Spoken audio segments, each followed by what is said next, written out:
நம்முடைய கண்களை மூடி தேவ சமூகத்தில் நம்மை தாழ்த்தி தேங்க்யூ லார்ட்.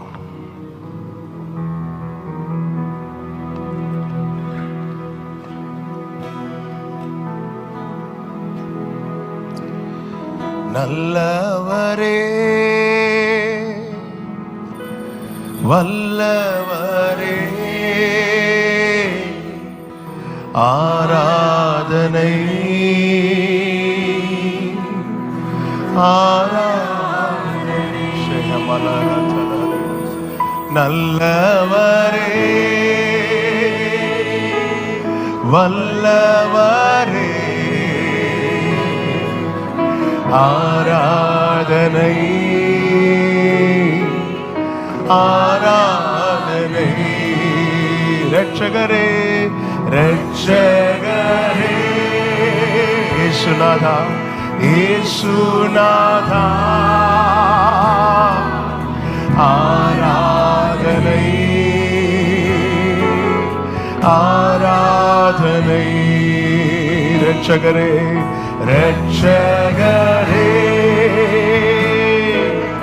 இயேசுநாதா ஆராதனை ஆராதனை. உம்வல்ல செயல்கள் நினைத்து உள்ளமே பொங்குதையா. உம்வல்ல லேஹமசேலரே. Thank you Father. ரெண்டு கரங்களை உயர்த்தி கண்களை ஏறெடுத்து ஒரே சத்தமாய் நல்லவரே நல்லவரே நன்மை செய்தவரே நன்றி நன்றி ஐயா. இந்த வார்த்தை உண்மையா சொல்லுங்க. அவன் நல்லவராகவமதனரோ நன்றி அப்பா நன்றி நன்றி ஐயா. ஒரே சத்தமாய் நல்லவரே நல்லவரே வல்லவரே வல்லவரே. கைகளை அசைத்து ஆராதனை ஆராதனை. நல்லவரே வல்லவரே ஆராதனை. அப்பா நாமத்தை உயர்த்தி பாடுவோம். ரட்சகரே ரட்சகரே இயேசுநாதா ஆராதனை ஆராதனை. ரட்சகரே ரட்சகரே இயேசுநாதா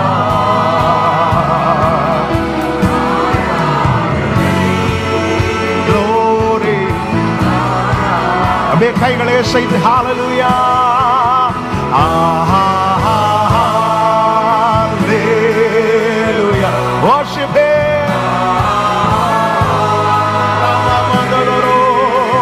உம்முடைய பிரசன்னம் இந்த இடம் முழுவதையும் ஆட்கொள்வதா. நீர் எவ்வளவு வேண்டும் பெருகவும் நாங்கள் எவ்வளவு வேண்டும் சிறுகவும் வேண்டும். உம் நாமம் வாழ்க ராஜா. உங்கள் நாமம் மகிமைப்படுவதாக.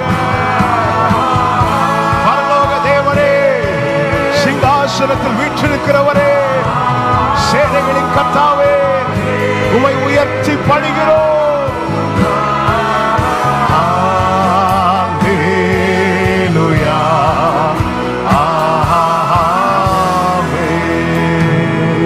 ஆமென்.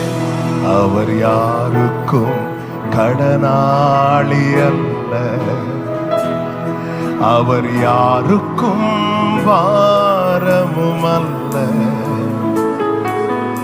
அவருக்கு இணையாக ஒருவரும் இல்லை. அவரை போல் சிறந்தவர் இல்லை. நான் சிறந்தவரை ஆராதிக்கிறேன் சொல்றவங்க ஆமென் சொல்லுங்க பார்க்கலாம். அவர் யாருக்கும் கடனாளி அல்ல. அவர் யாருக்கும் கடனாளி அல்ல. ஒரு விசை ஆபிரகாமை ஆண்டவர் விசிட் பண்ணார்.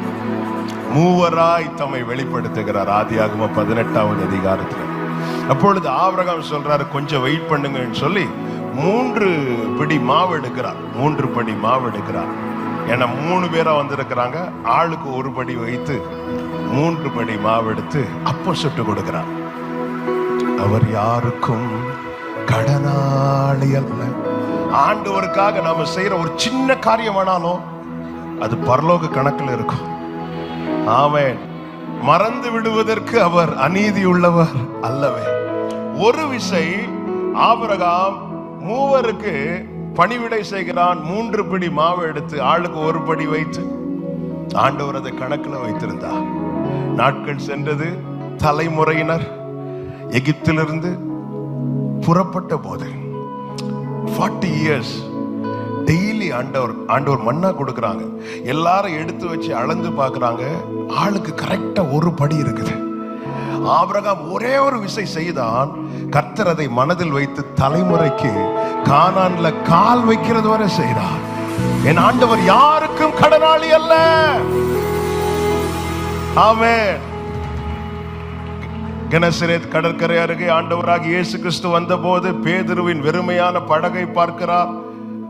அவனை கேட்டுக்கொண்டு அந்த படகுல ஏறி உட்கார்றாரு. பிரீச் பண்ண ஆரம்பிக்கிறார். ஆண்டவர் பிரீச் பண்ணும்போது, ஆண்டவர் உபதேசித்த போது, ஆண்டவர் பிரசங்கம் பண்ண போது பேதுரு பக்கத்திலேயே நிற்கிறான். ஆண்டவர் பிரசங்கம் பண்ணி முடிச்சதும் பேதுருட்ட சொல்றாரு, நான் போயிட்டு வரேன்னு சொல்லல, நீ இப்போ ஆழத்துக்கு கூட்டிட்டு போங்கிறார். ஆழத்துக்கு கொண்டு போய் பேதுருட்ட சொல்ற, நீ வலைய போடுங்கிறார். ஆண்டவர் பிரீச் பண்ணும்போது பேதுரு அவர் பக்கத்துல நின்னா. பேதுரு வலை போடும் போது இயேசு அவன் பக்கத்துல நின்னா. அவர் யாருக்கும் கடனாளி கிடையாது. ஹல்லேலூயா. இயேசு சிலுவையில் பட்ட போது அந்த சிலுவை அருகே யோவான் வந்து நின்றான். கஷ்டத்துல வந்து கூட நிற்கிறான். யோவான் பத்மு தீவில் தனித்து விடப்பட்ட போது இயேசு அங்கே வந்து நின்றார். அவர் யாருக்கும் கடனாளி கிடையாது. ஆண்டவருக்காக நீங்கள் எதையாவது ஒன்று செய்தீர்களேயானால், எதையாவது ஒன்று சகித்தீர்களேயானால், ஒன்றையும் மறந்து விடுவதற்கு என் தேவன் அநீதி உள்ளவர் அல்ல. ஒருவேளை உங்க பிரயாசத்தின் பலனை உங்க நாட்கள்ல நீங்க பார்க்காம போகலாம். அதை நினைச்சு ஒரி பண்ணாதீங்க. உங்க தலைமுறை பாக்கியவான்கள். நீதிமானுடைய சந்ததி அப்பத்துக்கு. ஹல்லேலூயா. இப்ப கைகளை உயர்த்தி சொல்லுங்க, அவர் யாருக்கும் கடனாளி அல்ல. அவர் யாருக்கும் பாரமும் அல்ல. அவருக்கு இணையாக ஒருவரும் இல்லை. அவரை போல் சிறந்தவர் இல்லை. அவர் யாருக்கும் கடனாளி அல்ல. அவர் யாருக்கும் பாரமும் அல்ல. அவருக்கு இணையாக ஒருவரும் இல்லை. அவரை போல் ருசித்தவர்கள் 2 கைகளை அசைத்து ஆஹா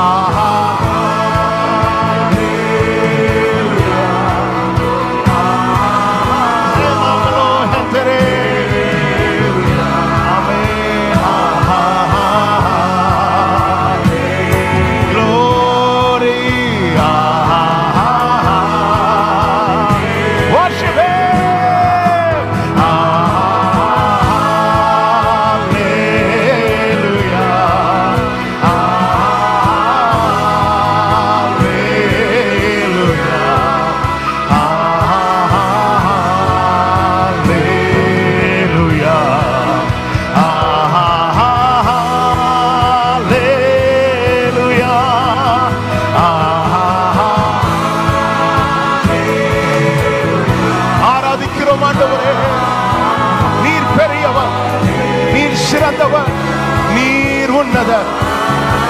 உம்மை போற்றி புகழுகிறோம். ஆமென், ஆமென். நல்ல கரங்களை தட்டி தேவனுக்கு மகிமை.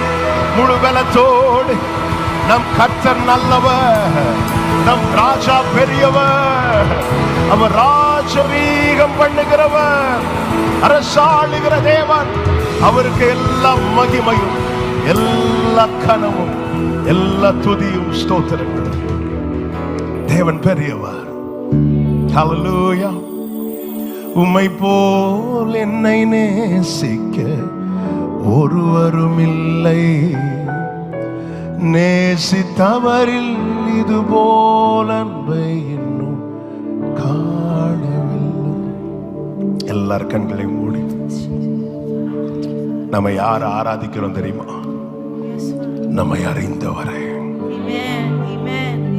என்னை அறிந்திருக்கிறவரை நான் ஆராதிக்கிறேன். இந்த நிச்சயம் உள்ளவர்கள் மாத்திரம் உங்க வலது கரத்தை உயர்த்தி உங்க இடது கரத்தை இருதயத்தில் வைத்து அப்படியே கண்களை மூடி கர்த்தரை முன்பாக நிறுத்தி, வேற எதையும் பார்க்காதீங்க, வேற யாரையும் பார்க்காதீங்க. நானும் இயேசு. ஆண்டவரை பார்த்து சொல்ல முடியுமா? என் நிலைமை நன்றாய் அறிந்தவர், பாவி என்னை அழைத்தவர், மீறின பின்பும் வெறுக்காதவர்.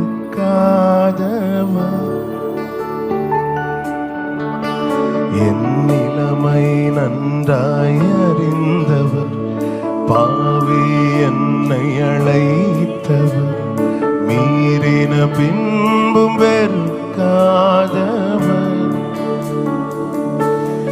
உம்மை போல் என்னை நேசிக்க ஒருவரும் இல்லை, நேசித்தவரில் இது போல் அன்பை இன்னும் காணவில்லை. உம்மை போல் என்னை நேசிக்க ஒருவரும் இல்லை, நேசித்தவரில் இது போல் அன்பை இன்னும். நீங்க மட்டும் பாடுவீங்களா? என் நிலைமை நன்றாய், என் நிலைமை நன்றாய் அறிந்தவர், பாவி என்னை அழைத்தவர், மீறின பின்பும் வெறுக்காதவர். என் நிலைமை நன்றாய், என் நிலைமை, ஓ பாவி என்னை அழைத்தவர், மீறின பின்போ.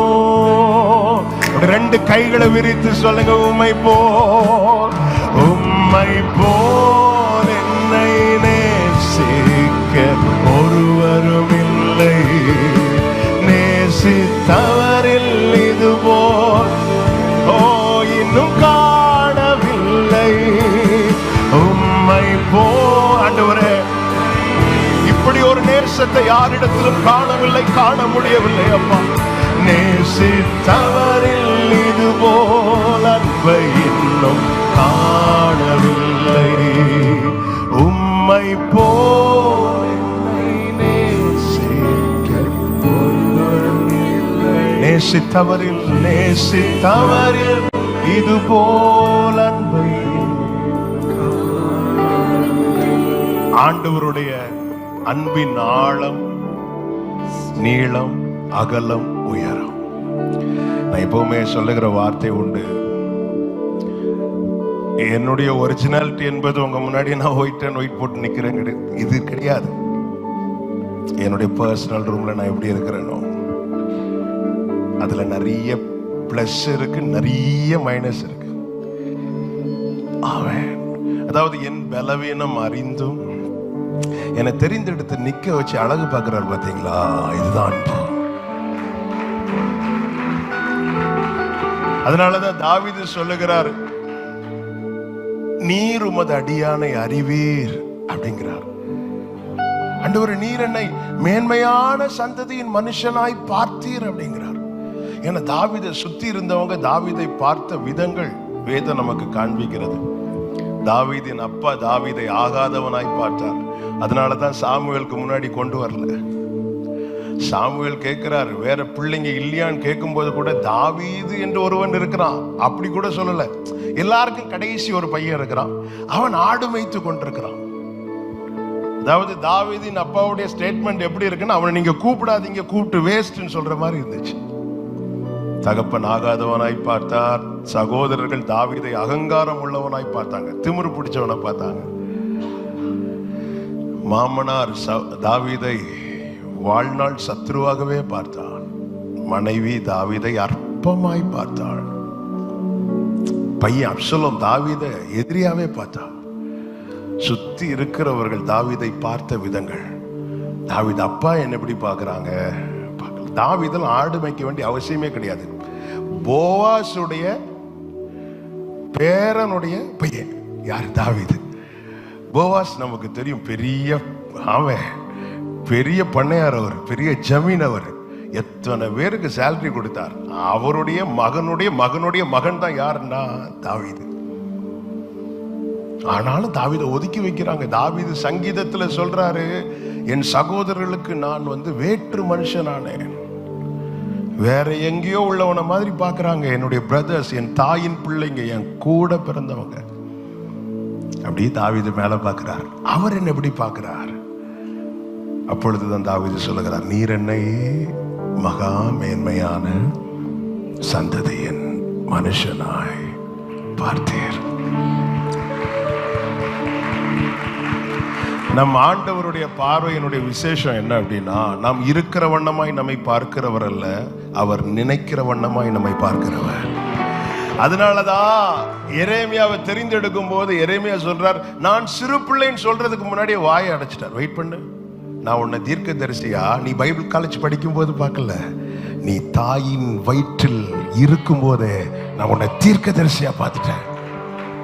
அவர் விரும்புகிற வண்ணமாய் நம்மை பார்க்கிறதுனாலதான் அவர் பார்க்கிற வண்ணமாய் நம்மை உருவாக்கி, இப்போதும் யாக்கோபே உன்னை சிருஷ்டித்தவரும் இஸ்ரவேலே உன்னை உருவாக்கினவருமாகிய. ஆமென். அதனாலதான் யாக்கோபு வெளிப்படும் முன்னமே ஆண்டவர் சொல்லிட்டார், ரெபெக்காள்கிட்ட, மூத்தவன் இளையவனை சேவிப்பா. என் தேவன் எவ்வளவு நல்லவர். அப்படியே கண்களை மூடி 2 கைகளை வானத்துக்கு நேராக உயர்த்து. யாரும் அறியாத என்னை நன்றாயறிந்து தேடி வந்த நல்ல நேசரே,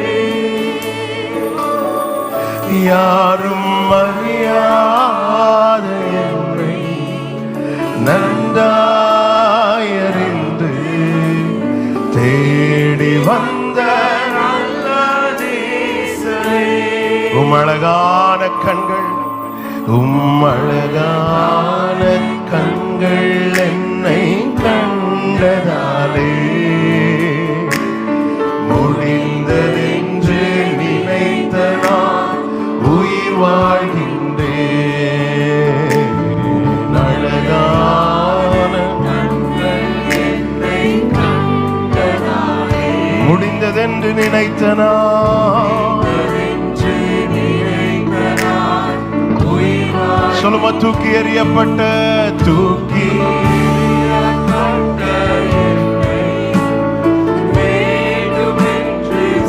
சேர்த்து கொண்டவரே,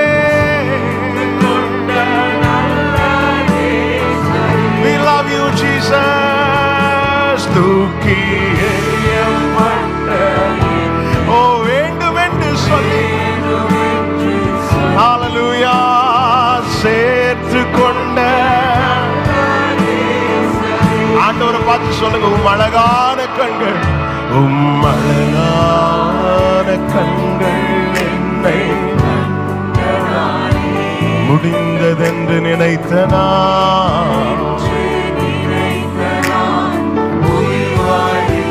நன்றியப்பா, உங்க அழகான கண்கள் என்னை கண்டதாலே.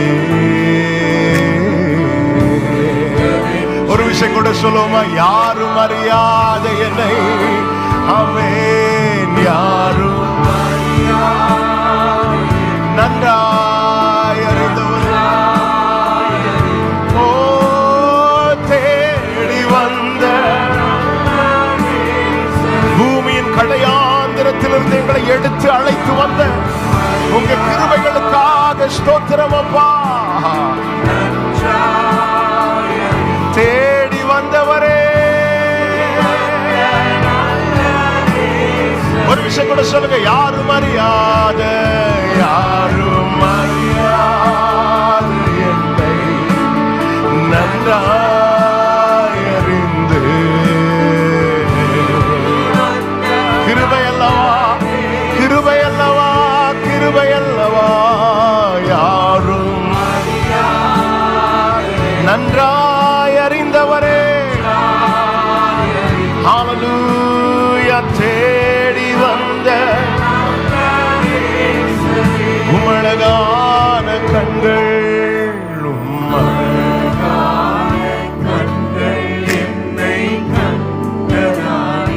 முடிந்ததென்று நினைத்த நான் உயிர் வாழ்கின்றேன். உம்மழகான கண்கள்.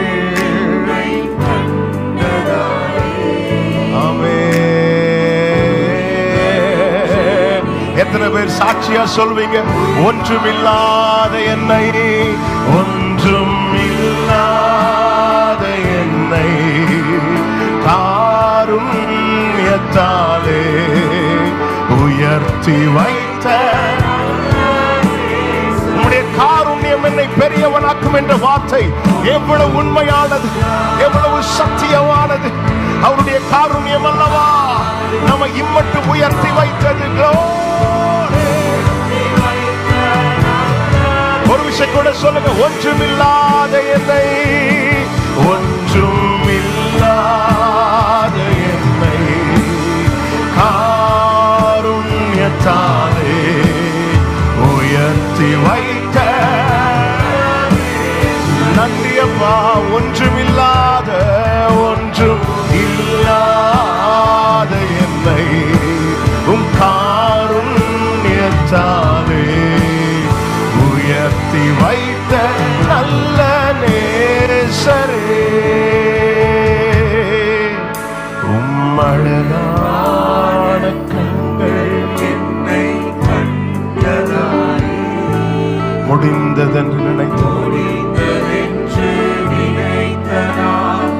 உயிர் வாழ்கின்றேன். ஆமென். உம்மழகான கண்கள்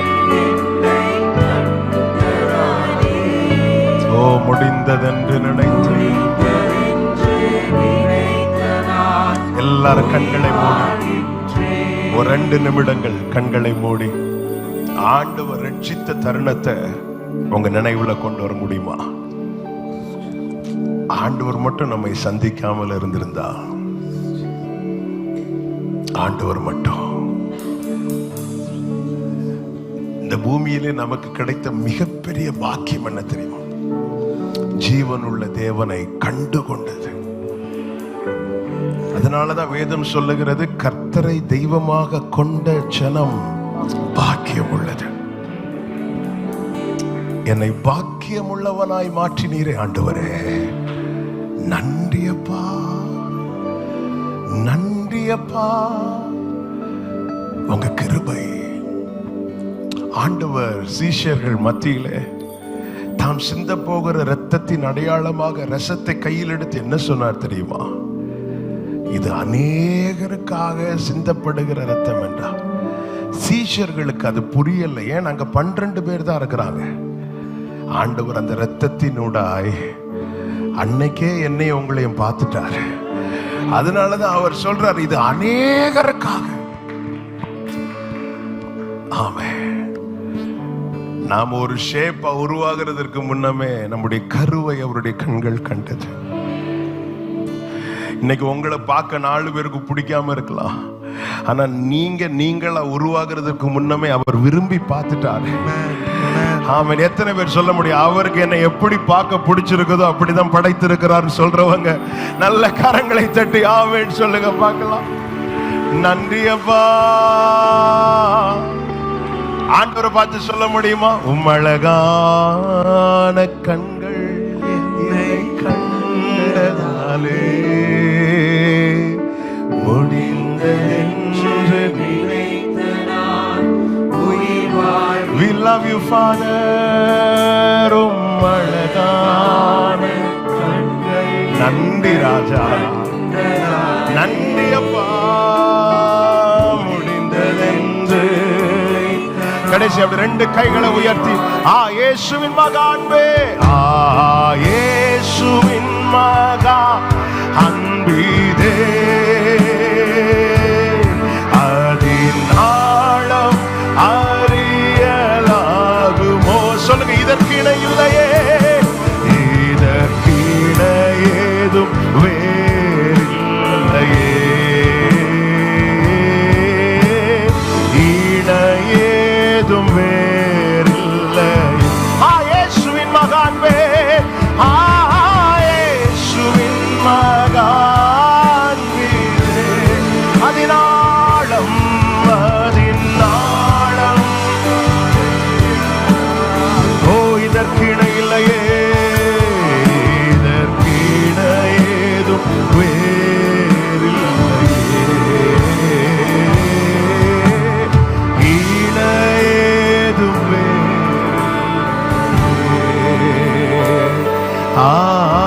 ஹல்லேலூயா,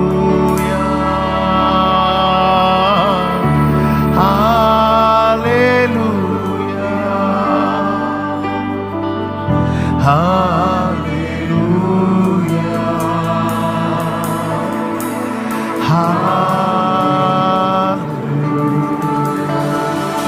தாழ்த்துகிறோம். தொடர்ந்து எங்க கூட பேசுங்கப்பா. மீட்பர் நாமத்தில் பிதாவே, ஆமென். அப்படி உட்கார்ந்து கொள்வோம். கர்த்தர் நல்லவர். கொஞ்சம் மாறிடுவீங்க. Praise the Lord. இயேசு கிறிஸ்துவின் இனிய நாமத்தினாலே இந்த நைட் பிரேயருக்கு வந்திருக்கிற உங்கள் அனைவரையும் வாழ்த்துகிறேன். ஆன்லைன் மூலமாக இணைந்திருக்கிற எல்லா தேவ பிள்ளைகளையும் வாழ்த்துகிறேன். என்னை அன்போடு அழைத்த அருமையான பாஸ்டர் ரீனுகுமார் அவர்களுக்காக நான் ஆண்டவரை ஸ்தோத்தரிக்கிறேன். கர்த்தர் நல்லவர். ஆமென். தேவன் பெரியவர். ஆமென். உங்கள் மத்தியில் நின்று கர்த்தருடைய ஊழியத்தை செய்வதை பாக்கியமாய் நினைக்கிறேன். நேற்று வரை இன்னைக்கு இங்கே வர முடியுமாங்கிற சூழ்நிலை இல்லை. பாஸ்டர்கிட்ட மெதுவாக நைட்டு ஃபோன் பண்ணி, பாஸ்டர் இன்னொரு வாட்டி பார்க்கலான்னு சொல்லலான்னு தான் நினச்சேன். ஆண்டவர் சொல்ல விடலை, கூட்டிகிட்டு வந்துட்டாரு. கர்த்தர் நல்லவர். ஆமென். நிச்சயமாய் கர்த்தர் ஒவ்வொருவரோடு கூட இடைப்பட்டு கொண்டிருக்கிறார். வார்த்தையின் மூலமாய் பேசுவார் என நான் கர்த்தருக்குள் நம்புகிறேன். காரணம், நம்முடைய வார்த்தைகள் அல்ல நம்மை பலப்படுத்துவது. அன்னாள் அழுது கொண்டிருந்த போது எல்கான் அவ்வளவு ஆறுதலான வார்த்தை சொல்லுகிறான். அப்படி இருந்தும் அன்னாளின் அழுகை ஸ்டாப் ஆகல. ஆனா எப்பொழுது தேவ சமூகத்தில் போகும்போது ஏலி ஒரு வார்த்தையை சொல்லுகிறாரோ அன்னாளின் அழுகை ஸ்டாப் ஆகுது. அப்படி என்றால் ஒரு காரியம் தெளிவாய் தெரிகிறது. ஏன் ஹஸ்பண்ட் அழகா தான் பேசுறாரு, நல்லதான் பேசுறாரு, ஆனா அழுகை ஏன் ஸ்டாப் ஆகலன்னு ஆலயத்திலிருந்து ஒரு வார்த்தை வெளிப்பட்டதும் அதன் பிறகு அன்னாள் துக்கமுகமா இருக்கவில்லை. ரீசன் என்ன? ரீசன் ஒன்னே ஒண்ணுதான். எல்கானாவின் வார்த்தையில ஜீவன் இல்லை, ஆனால் பரலோகத்திலிருந்து துணிக்கப்பட்ட வார்த்தையில ஜீவன் இருக்கிறது. ஹல்லேலூயா. கர்த்தர் நல்லவர். கர்த்தர் இந்த நாளில் உங்க கூட பேசுவாராக. நாம இந்த மீட்டிங்காய் ஜெபித்த போது கர்த்தர் சிந்தையில கொண்டு வந்த வார்த்தை, எத்தனை பேருக்கு இந்த வார்த்தை பிடிக்கும்னு தெரியாது, ஆனா நீங்க கேட்டீங்கன்னா உங்களுக்கு பிடிக்கும். கர்த்தர் நல்லவர். யாக்கோபு எழுதின பொதுவான நிருபம், யாக்கோபு நிருபம் 1வது அதிகாரம், அதனுடைய 2-3 வசனங்கள். ஒருத்தங்க வாசிக்கிறீங்களா? என் சகோதரரே, நீங்கள் பலவிதமான சோதனைகளில் அகப்படும் போது உங்கள் விசுவாசத்தின் பரீட்சையானது பொறுமையை உண்டாக்கும் என்று அறிந்து அதை மிகுந்த சந்தோஷமாக எண்ணுங்கள். ஆமென். இன்னைக்கு கர்த்தர் பேச விரும்புகிற வார்த்தை அதுதான், பரீட்சை. ஆமென். எல்லாருக்கும் பரிசு பிடிக்கும், பரீட்சை பிடிக்காது. ஆமென். அதுவும் கொரோனா பேட்சுக்கு பிடிக்கவே பிடிக்காது. 2020 கொரோனா ஸ்டார்ட் ஆகும்போது ஒரு தம்பி வந்து சொல்றான், அண்ணே 1 இயர் இப்படியே போகணும்னு ஜெபம் பண்ணிக்கோங்க. ஏன்டா? எக்ஸாம்ல இருந்து எஸ்கேப் ஆகிடலாம். விசுவாச ஓட்டத்தை துவங்கினது கிறிஸ்து, முடிக்கிறதும் கிறிஸ்து. இந்த ஓட்டம் இருக்குல்ல, இதுதான் நமக்கான ஆயுள், நமக்கான காலம். இந்த விசுவாச ஓட்டத்துல பரிசும் உண்டு, பரீட்சையும் உண்டு. உலகம் பரீட்சை வைப்பது நம்முடைய தகுதியை பார்க்க, பரலோகம் பரீட்சை வைக்கிறது நம்மை தகுதிப்படுத்த. பல நேரத்தில் நமக்குள்ள எழும்புகிற கேள்விதான், ஏன் ஆண்டவர் இப்படி என்ன சோதிக்கிறார்? ஆமென். வேதத்துல சில வார்த்தைகள் நமக்கு நன்றாய் தெரியும். சாத்தான் யோபுவை சோதிக்கிறதுக்கு யார்கிட்ட பெர்மிஷன் கேட்கிறான்னா ஆண்டவர்கிட்ட. ஏன்னா ஆண்டவர் அனுமதிக்காம யோபுவின் வீட்டில் இருக்கிற புல்லை கூட சாத்தானால தொட முடியாது.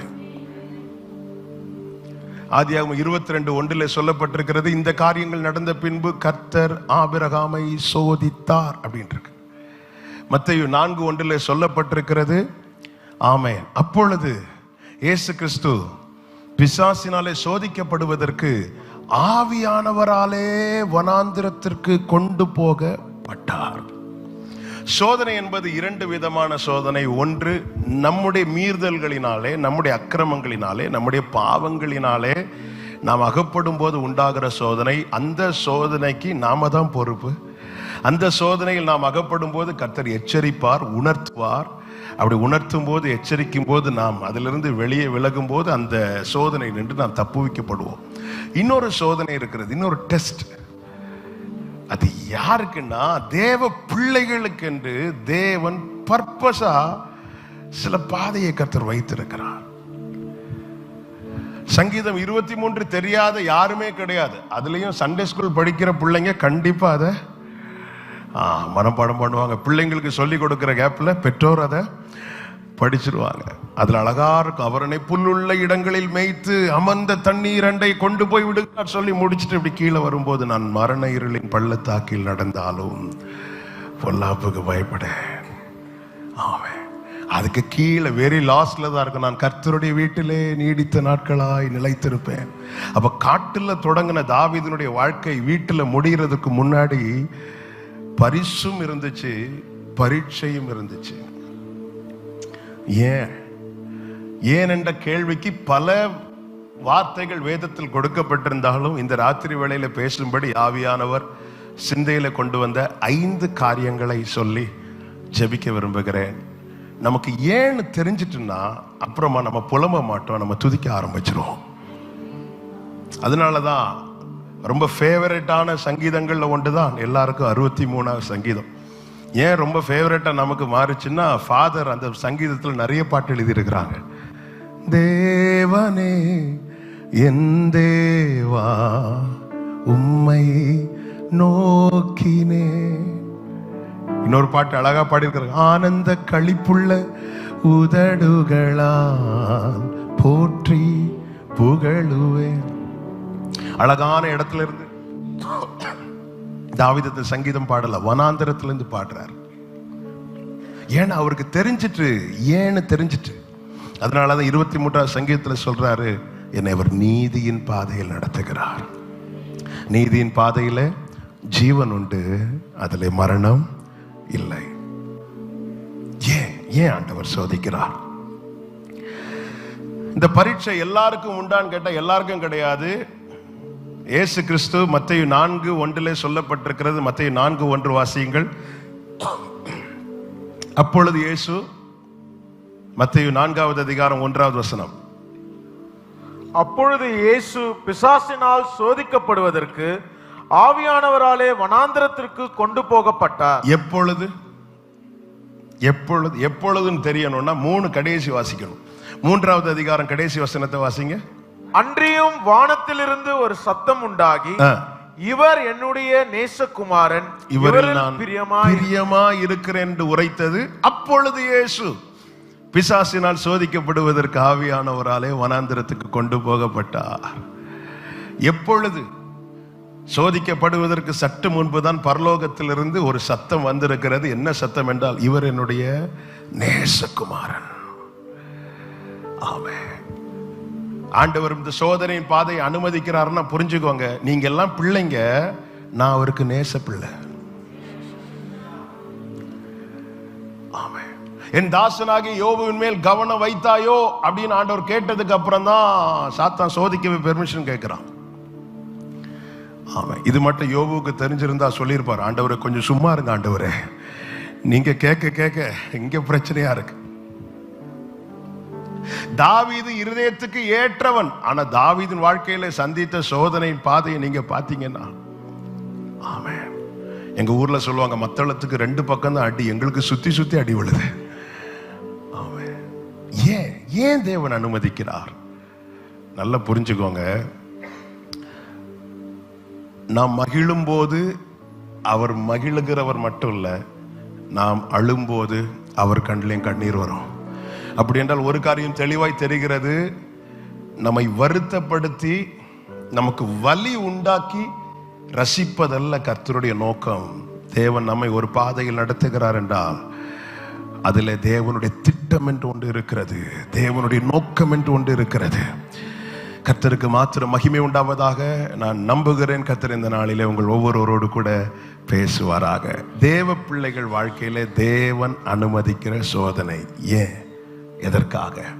முதலாவது வாசிக்கலாம். உபாகமம் 8வது அதிகாரம் அதனுடைய 15வது வசனம். உபாகமம் 8வது அதிகாரம் அதனுடைய 15வது வசனம்.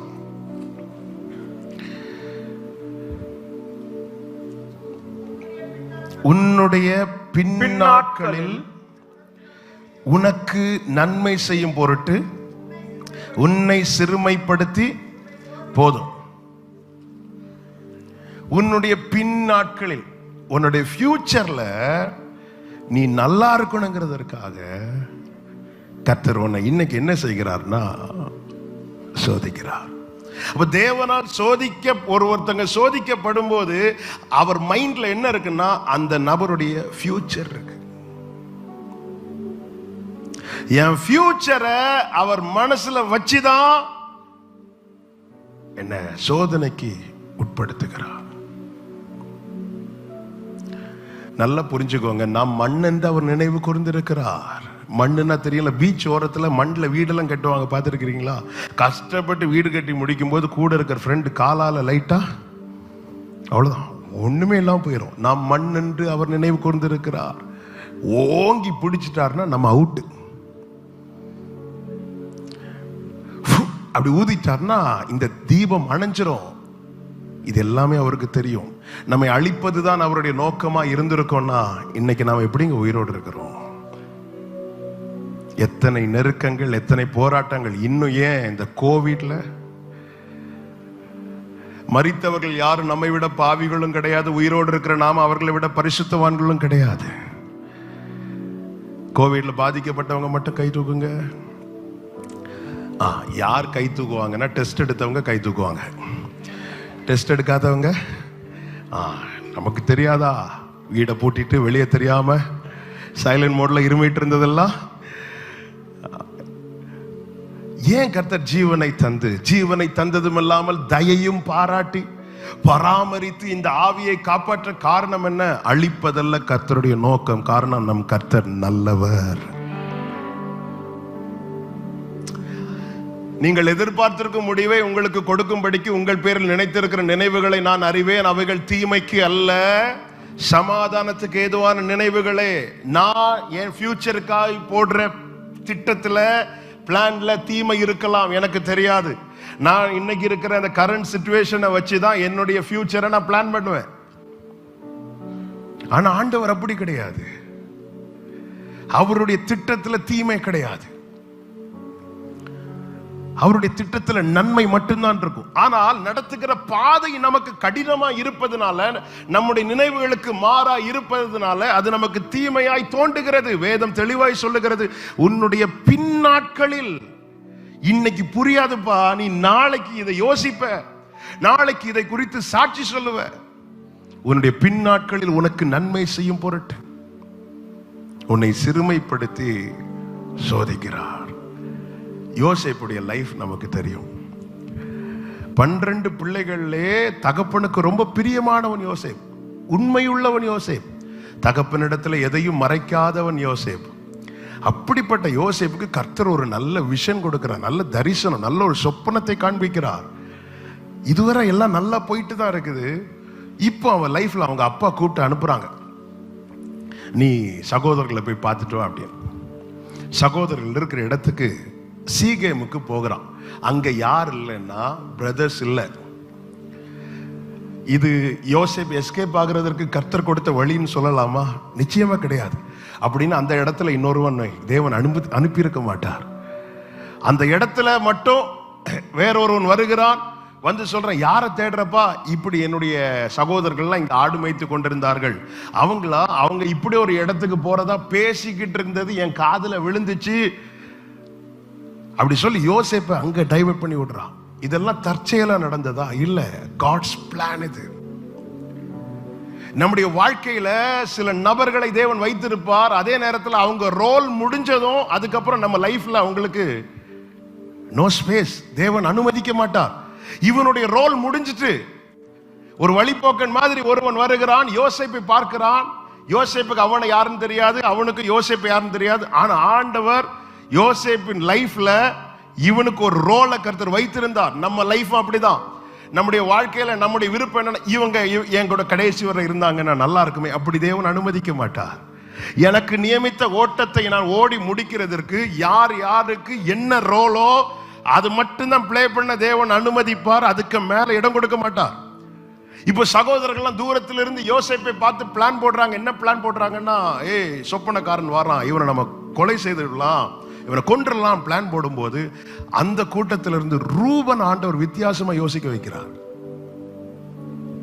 அவனை கொண்டு என்னடா பிரயோஜனம், நம்ம அவனை இந்த கிணத்துல தூக்கி போடலாம். ரூபனுடைய பிளான் என்ன தெரியுமா? இப்போ அவங்க கோபத்தில் இருக்கிறாங்க, கொஞ்ச நேரம் கழிச்சு அவங்க கோபம் எல்லாம் மாறிடும். அதுக்கப்புறம் நம்ம சால்வ் பண்ணி தம்பியை தூக்கி எடுத்துட்டு அப்பா கிட்ட கொண்டு போய் சேஃபா ஒப்படைச்சிடலாம். ஆனா ரூபன் பிளான் நடந்தா காட்ஸ் பிளான் நடக்காது. அதனால ரூபனுடைய ரோல் முடிஞ்சதும் ரூபன் அங்கிருந்து செப்பரேட் பண்ணிட்டாராண்டவர். எல்லாம் எடுத்து வாசிக்க நேரம் இல்லை, நீங்க வீட்டில் போய் வாசித்துக்கோங்க. நான் சொல்லுகிற வார்த்தைகளை நன்றா கேளுங்க. ஆண்டவர் மனசுல ஒண்ணு வச்சு நம்மளை ஒரு பாதையில நடத்தும் போது நமக்கு அனுகூலமா இருக்கிறவங்க ஆண்டவருடைய திட்டத்துக்கு எதிராக இருப்பார்களே, ஆனால் கொஞ்ச நாளைக்கு அவங்கள ஆண்டவர் செப்பரேட் பண்ணிடுவார். ரூபனுடைய ரோல் முடிஞ்சது, இப்ப அடுத்து யூதாவுடைய ரோல் வருது. ஹல்லேலூயா. ஐயோ, ரூபன் இருந்திருந்தா நல்லா இருக்குமே. இல்ல, நல்லா இருக்காது யோசேப்பு, நல்லா இருக்காது. நாம் அப்படிதான் நிறைய பேர் நினைச்சிட்டு இருக்கோம். இவங்க இருந்திருந்தா, இவங்க இந்த மேனேஜர் மட்டும் இருந்திருந்தா, இந்த மேனேஜர் மட்டும் இருந்திருந்தா உனக்கு எப்பவே வேலை போயிருக்கும். தெரியாது. அதனாலதான் பைபிள்ல இருக்கு, நாசியிலே சுவாசம் உள்ள மனுஷனை நம்புவதை விட்டு விட்டு விட்டு அதை விட்டுருங்கிறார் ஆண்டவர். விட்டு விடுங்கள். இப்ப யூதா யோசிக்கிறான், இஸ்மவேலர் அங்கிருந்து வராங்க, இவனை இப்படி போட்டதுனால் நமக்கு என்ன பிரயோஜனம், இவனை விட்டு விடலாம். விட்டுறாங்க. ஆண்டவருடைய பிளான் என்ன? இவனை கொண்டு எகிப்துல கொண்டு வைக்கணும், இவனுக்கான ஸ்தானத்துல கொண்டு வைக்கணும். பின் நாட்களில் தேசத்தில் பெரிய பஞ்சம் வரப்போகிறது. அப்பொழுது இவன் மூலமா இந்த இஸ்ரவேல் குடும்பத்தை போஷிக்க வேண்டும் என்பது கர்த்தருடைய திட்டம். ஏன் கர்த்தர் தம்முடைய திட்டத்தை யோசேப்புக்கு ஒரு சொப்பன மாதிரி சொல்லிட்டு அது முழுசா வெளிப்படுத்தல? ரீசன் தெரியுமா? அது நம்மளால கிரகிக்க முடியாது. காரணம், என் நினைவுகள் உங்கள் நினைவுகள் அல்லவென்று கர்த்தர் சொல்லி இருக்கிறார். நம்ம எவ்வளவுதான் ஆண்டதுனாலதான் ஆண்டவர் சொல்கிறார், என்னை நோக்கி கூப்பிடு, நான் உனக்கு உத்தரவு கொடுத்து நீ அறியாததும் உனக்கு. நமக்கு தேவன் தருகிற பதில் எல்லாம் நமக்கு தெரியாது உண்மையில, ஆனா தெரிஞ்ச மாதிரி ஆமேன்னு சொல்லிட்டு இருக்கிறோம். நமக்கு தெரியாது. காரணம், என் நினைவுகள் உங்கள் நினைவுகள் அல்ல, என் வழிகள் உங்கள் வழிகளும் அல்ல. நேர கொண்டு போறார் போர்த்திபாரின் வீட்டில், நல்ல மேனேஜர் பொசிஷன் யோசேப்புக்கு. இது வேலைக்கு ஆகாது. திருப்பியும் ஜெயிலுக்குள்ள கொண்டு வர்றார். அங்க ஒருவனுக்கு யோசேப்பின் லைஃப்ல ஒரு ரோலை வச்சிருந்தார், பானபாத்திரக்காரன். அவனுக்கு சொப்பனத்தை கொடுத்து அந்த சொப்பனத்துக்கு யோசேப்பு அர்த்தம் சொல்லி, இப்படி யோசேப்பின் வாழ்க்கையில பொய்யான குற்றச்சாட்டு இருந்துச்சு, வேதனையின் பாதை இருந்தது, யோசேப்பின் நன்மை பறிக்கப்பட்டது, வஸ்திரங்கள் மாற்றப்பட்டு கொண்டே இருந்தது. கர்த்தர் குறித்த நாள் வரும் வரைக்கும் சாதாரண வஸ்திரம் பல வர்ண அங்கியாய் மாறிச்சு. அதன் பிறகு அடிமையின் வஸ்திரம், அதன் பிறகு சிறை வஸ்திரம், அதற்கு பிறகு போர்த்திபாரின் வீட்டு காரியஸ்தனுடைய வஸ்திரம், அதன் பிறகு மீண்டும் சிறை வஸ்திரம். அவனுக்கான அந்த ராஜ மேன்மை கிடைக்கிறது வரைக்கும் இது மாறிட்டே இருந்துச்சு. சோதனை காலம் என்பது நிரந்தரம் கிடையாது. அதுக்கென்று தேவன் ஒரு காலத்தை குறித்து வைத்திருக்கிறார். அதுவரை சகிச்சிட்டா இந்த பரீட்சையை மட்டும் நம்ம ஃபேஸ் பண்ணிட்டோம்னா, நல்லா புரிஞ்சுக்கோங்க, ஃபேஸ் பண்ண வைப்பாரு, ஆனா எக்ஸாம் அவர் அட்டன் பண்ணிட்டே இருப்பாரு. அதுதான் நம்முடைய ஆண்டவருடைய விசேஷம். அதனாலதான் கர்த்தர் யோசேப்போடே கூட இருந்தார். பின்னாட்களில் நன்மை உண்டாகும் பொருட்டு. சகோதரர்கள்லாம் வராங்க. யோசேப்பு உயர்த்தப்பட்ட போது சகோதரர்கள்லாம் வரும்போது கூப்பிட்டு சொல்றார், யோசேப்பு, நீங்க என்ன விட்டு போடவில்லை, கர்த்தர் என்னை அனுப்பினார், கர்த்தர் என்னை அனுப்பினார். இது அவருக்கு தெரியும், நமக்கு தெரியாது. நாம இந்த 7 வருஷம் செழிப்பின் காலத்தை மட்டும் பார்த்துட்டு இருக்கிறோம். இதுக்கப்புறம் ஒரு பஞ்சம் வரப்போகுது, அந்த காலத்துல என் பிள்ளை எப்படி வாழ வைக்கணும் எல்லாமே கர்த்தர் முன்னறிந்து முன் குறித்து, ஆமென், இயேசுவின் நாமத்துல சொல்லுகிற எப்படி நடத்தணுமோ அப்படிதாங்க நடத்துறாரு. ஆமென், ஹல்லேலூயா. என்னை எப்படி நடத்தணும், இப்படி நடத்தினாதான் இவன் நாளைக்கு நல்லா இருப்பான்னு அப்படிதான் நடத்துவார். ஆமென். என்னுடைய நாளையை அவர் நேற்றே பார்த்து விட்டார். நம்ம நாளைக்கு காலையில கிருபை தந்தா பார்ப்போம். என்னுடைய நாளை பாருங்கள். ஆமா, யோவான் 6ல ஒரு வசனம் இருக்கு. தாம் செய்ய போகிறதை அறிந்து இப்படி கேட்டார். என்ன கேட்டார்? ஜனங்கள்லாம் கூடி இருக்கிறாங்க, அப்போ புசிக்கிறதுக்கு ஒண்ணுமே இல்லை. அப்போ ஆண்டவர் கேட்கிறாரு, இவங்களுக்கு சாப்பிட்றதுக்கு என்ன இருக்கு அப்படின்னு. பைபிள்ல இருக்கு, தாம் செய்ய போகிறதை அறிந்து. என்ன தாம் செய்ய போகிறதை அறிந்து? எல்லாரும் இப்போ கொஞ்ச நேரத்துல சாப்பிட்டு திருப்தியாகி எல்லாம் மீதி எடுத்து, இதெல்லாம் ஆண்டவர் அறிந்து கேட்கிறார். சில நேரத்துல ஒன்றும் தெரியாதது மாதிரி ஆண்டவர் கேட்பார். ஆமென். எல்லாமே அவருக்கு தெரியும். இந்த சிவந்த சமுத்திரத்துக்கு முன்னாடி மோசைக்கும் தெரியாது இதுக்குள்ள ஒரு வழி இருக்கு, இஸ்ரவேலருக்கும் தெரியாது. ஆனா கர்த்தருக்கு தெரியும். தெரிஞ்சதுனாலதான் அப்படி நடத்தினார். எத்தனை இடத்துல ஆண்டவர் ஜனங்களை நடத்தினார். ஒரு இடத்துலயாவது சாரிப்பா தெரியாம இங்க கூட்டிட்டு வந்துட்டேன், நம்ம வேற வழியா போகலாம் அப்படின்னு 40 வருஷத்துல ஒரு இடத்துல கூட ஆண்டவர் சாரி கேட்கிற நிலைமை வரல. காரணம், அவர் பாதையை ஏற்கனவே நியமித்து தான் நடத்துகிறார். அதன் அடையாளம் தான் மாராவின் பக்கத்துல ஏற்கனவே ஒரு மரத்தை கர்த்தர் வளர விட்டிருந்தார்.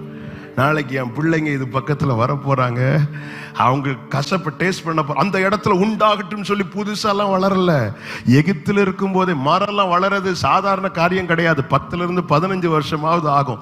எகிப்தில் இருக்கும் போதே ஆண்டவரை பார்த்து ஜெபம் பண்றதுக்கு முன்னாடி ஆண்டவர் ஒரு மரத்தை வளர விட்டுட்டார். ஒரு மாறாவை ஆண்டவர் ஃபேஸ் பண்ண வைக்கிறார், நன்மை பக்கத்திலே வச்சிருக்கிறார். ஆண்டவரை அறிந்தவர்களுக்கு இது தெரியும். அதனாலதான் சிறைச்சாலையிலிருந்து கட்டுகள் அவிழ்ந்த பிறகும் பவுலும் சீலாவும் எழும்பி ஓடல. கதவெல்லாம் ஓபன் ஆயிட்டு கட்டுகள் எல்லாம் அவிழ்ந்தது. இவங்க நினைச்சிருந்தா ஓடி இருக்கலாம். ஏன்னா இந்த இடத்துல கொண்டு வந்தது கர்த்தர். பவுல் வேறொரு இடத்துக்கு போறதுக்கு பிளான் பண்ணிட்டு இருக்கும் போது ஆவியானவர் பிளாக் பண்ணி இங்க அனுப்புறார். இந்த இடத்துல அனுப்பும் போது அந்த இடத்துல சுவிசேஷ நிமித்தம் பவுலை பிடிச்சு ஜெயில போடுறாங்க. பவுல் பாடி துதிக்கிறார், கட்டுகள் உடையுது, கதவெல்லாம் ஓபன் ஆயிட்டு. ஓடி இருக்கலாம், கர்த்தர் எனக்கு வாசலை திறந்தான்னு சொல்லிட்டு ஓடல. ஏன்? நான் இன்னொரு இடத்துக்கு போறதுக்கு பிளான் பண்ணேன். ஆண்டவர் பிளாக் பண்ணி இங்க கொண்டு வந்து இப்படி ஒரு சிச்சுவேஷன் என் லைஃப்ல அனுமதிச்சிருக்கிறேன்னா இங்க ஒரு நன்மை இருக்கிறது. வெயிட் பண்றார். அந்த வெயிட் பண்ணதுனால தான் அந்த சிறைச்சாலை தலைவனுடைய குடும்பமே ரட்சிப்புக்குள்ள வந்துச்சு. எனக்கு ஒரு மாறா இருக்குமானால் அது பக்கத்துல தான் எனக்கான நன்மை இருக்கிறது. கைகளை உயர்த்தி ஆமேன்னு சொல்லுங்க. பக்கத்துல எல்லாரும் சொல்லுங்க, பக்கத்துல தான். அதனாலதான் ஆகார் அழுத போது ஊற்றை தேவன் திறக்கவில்லை, ஆகாரின் கண்ணை திறந்தார்.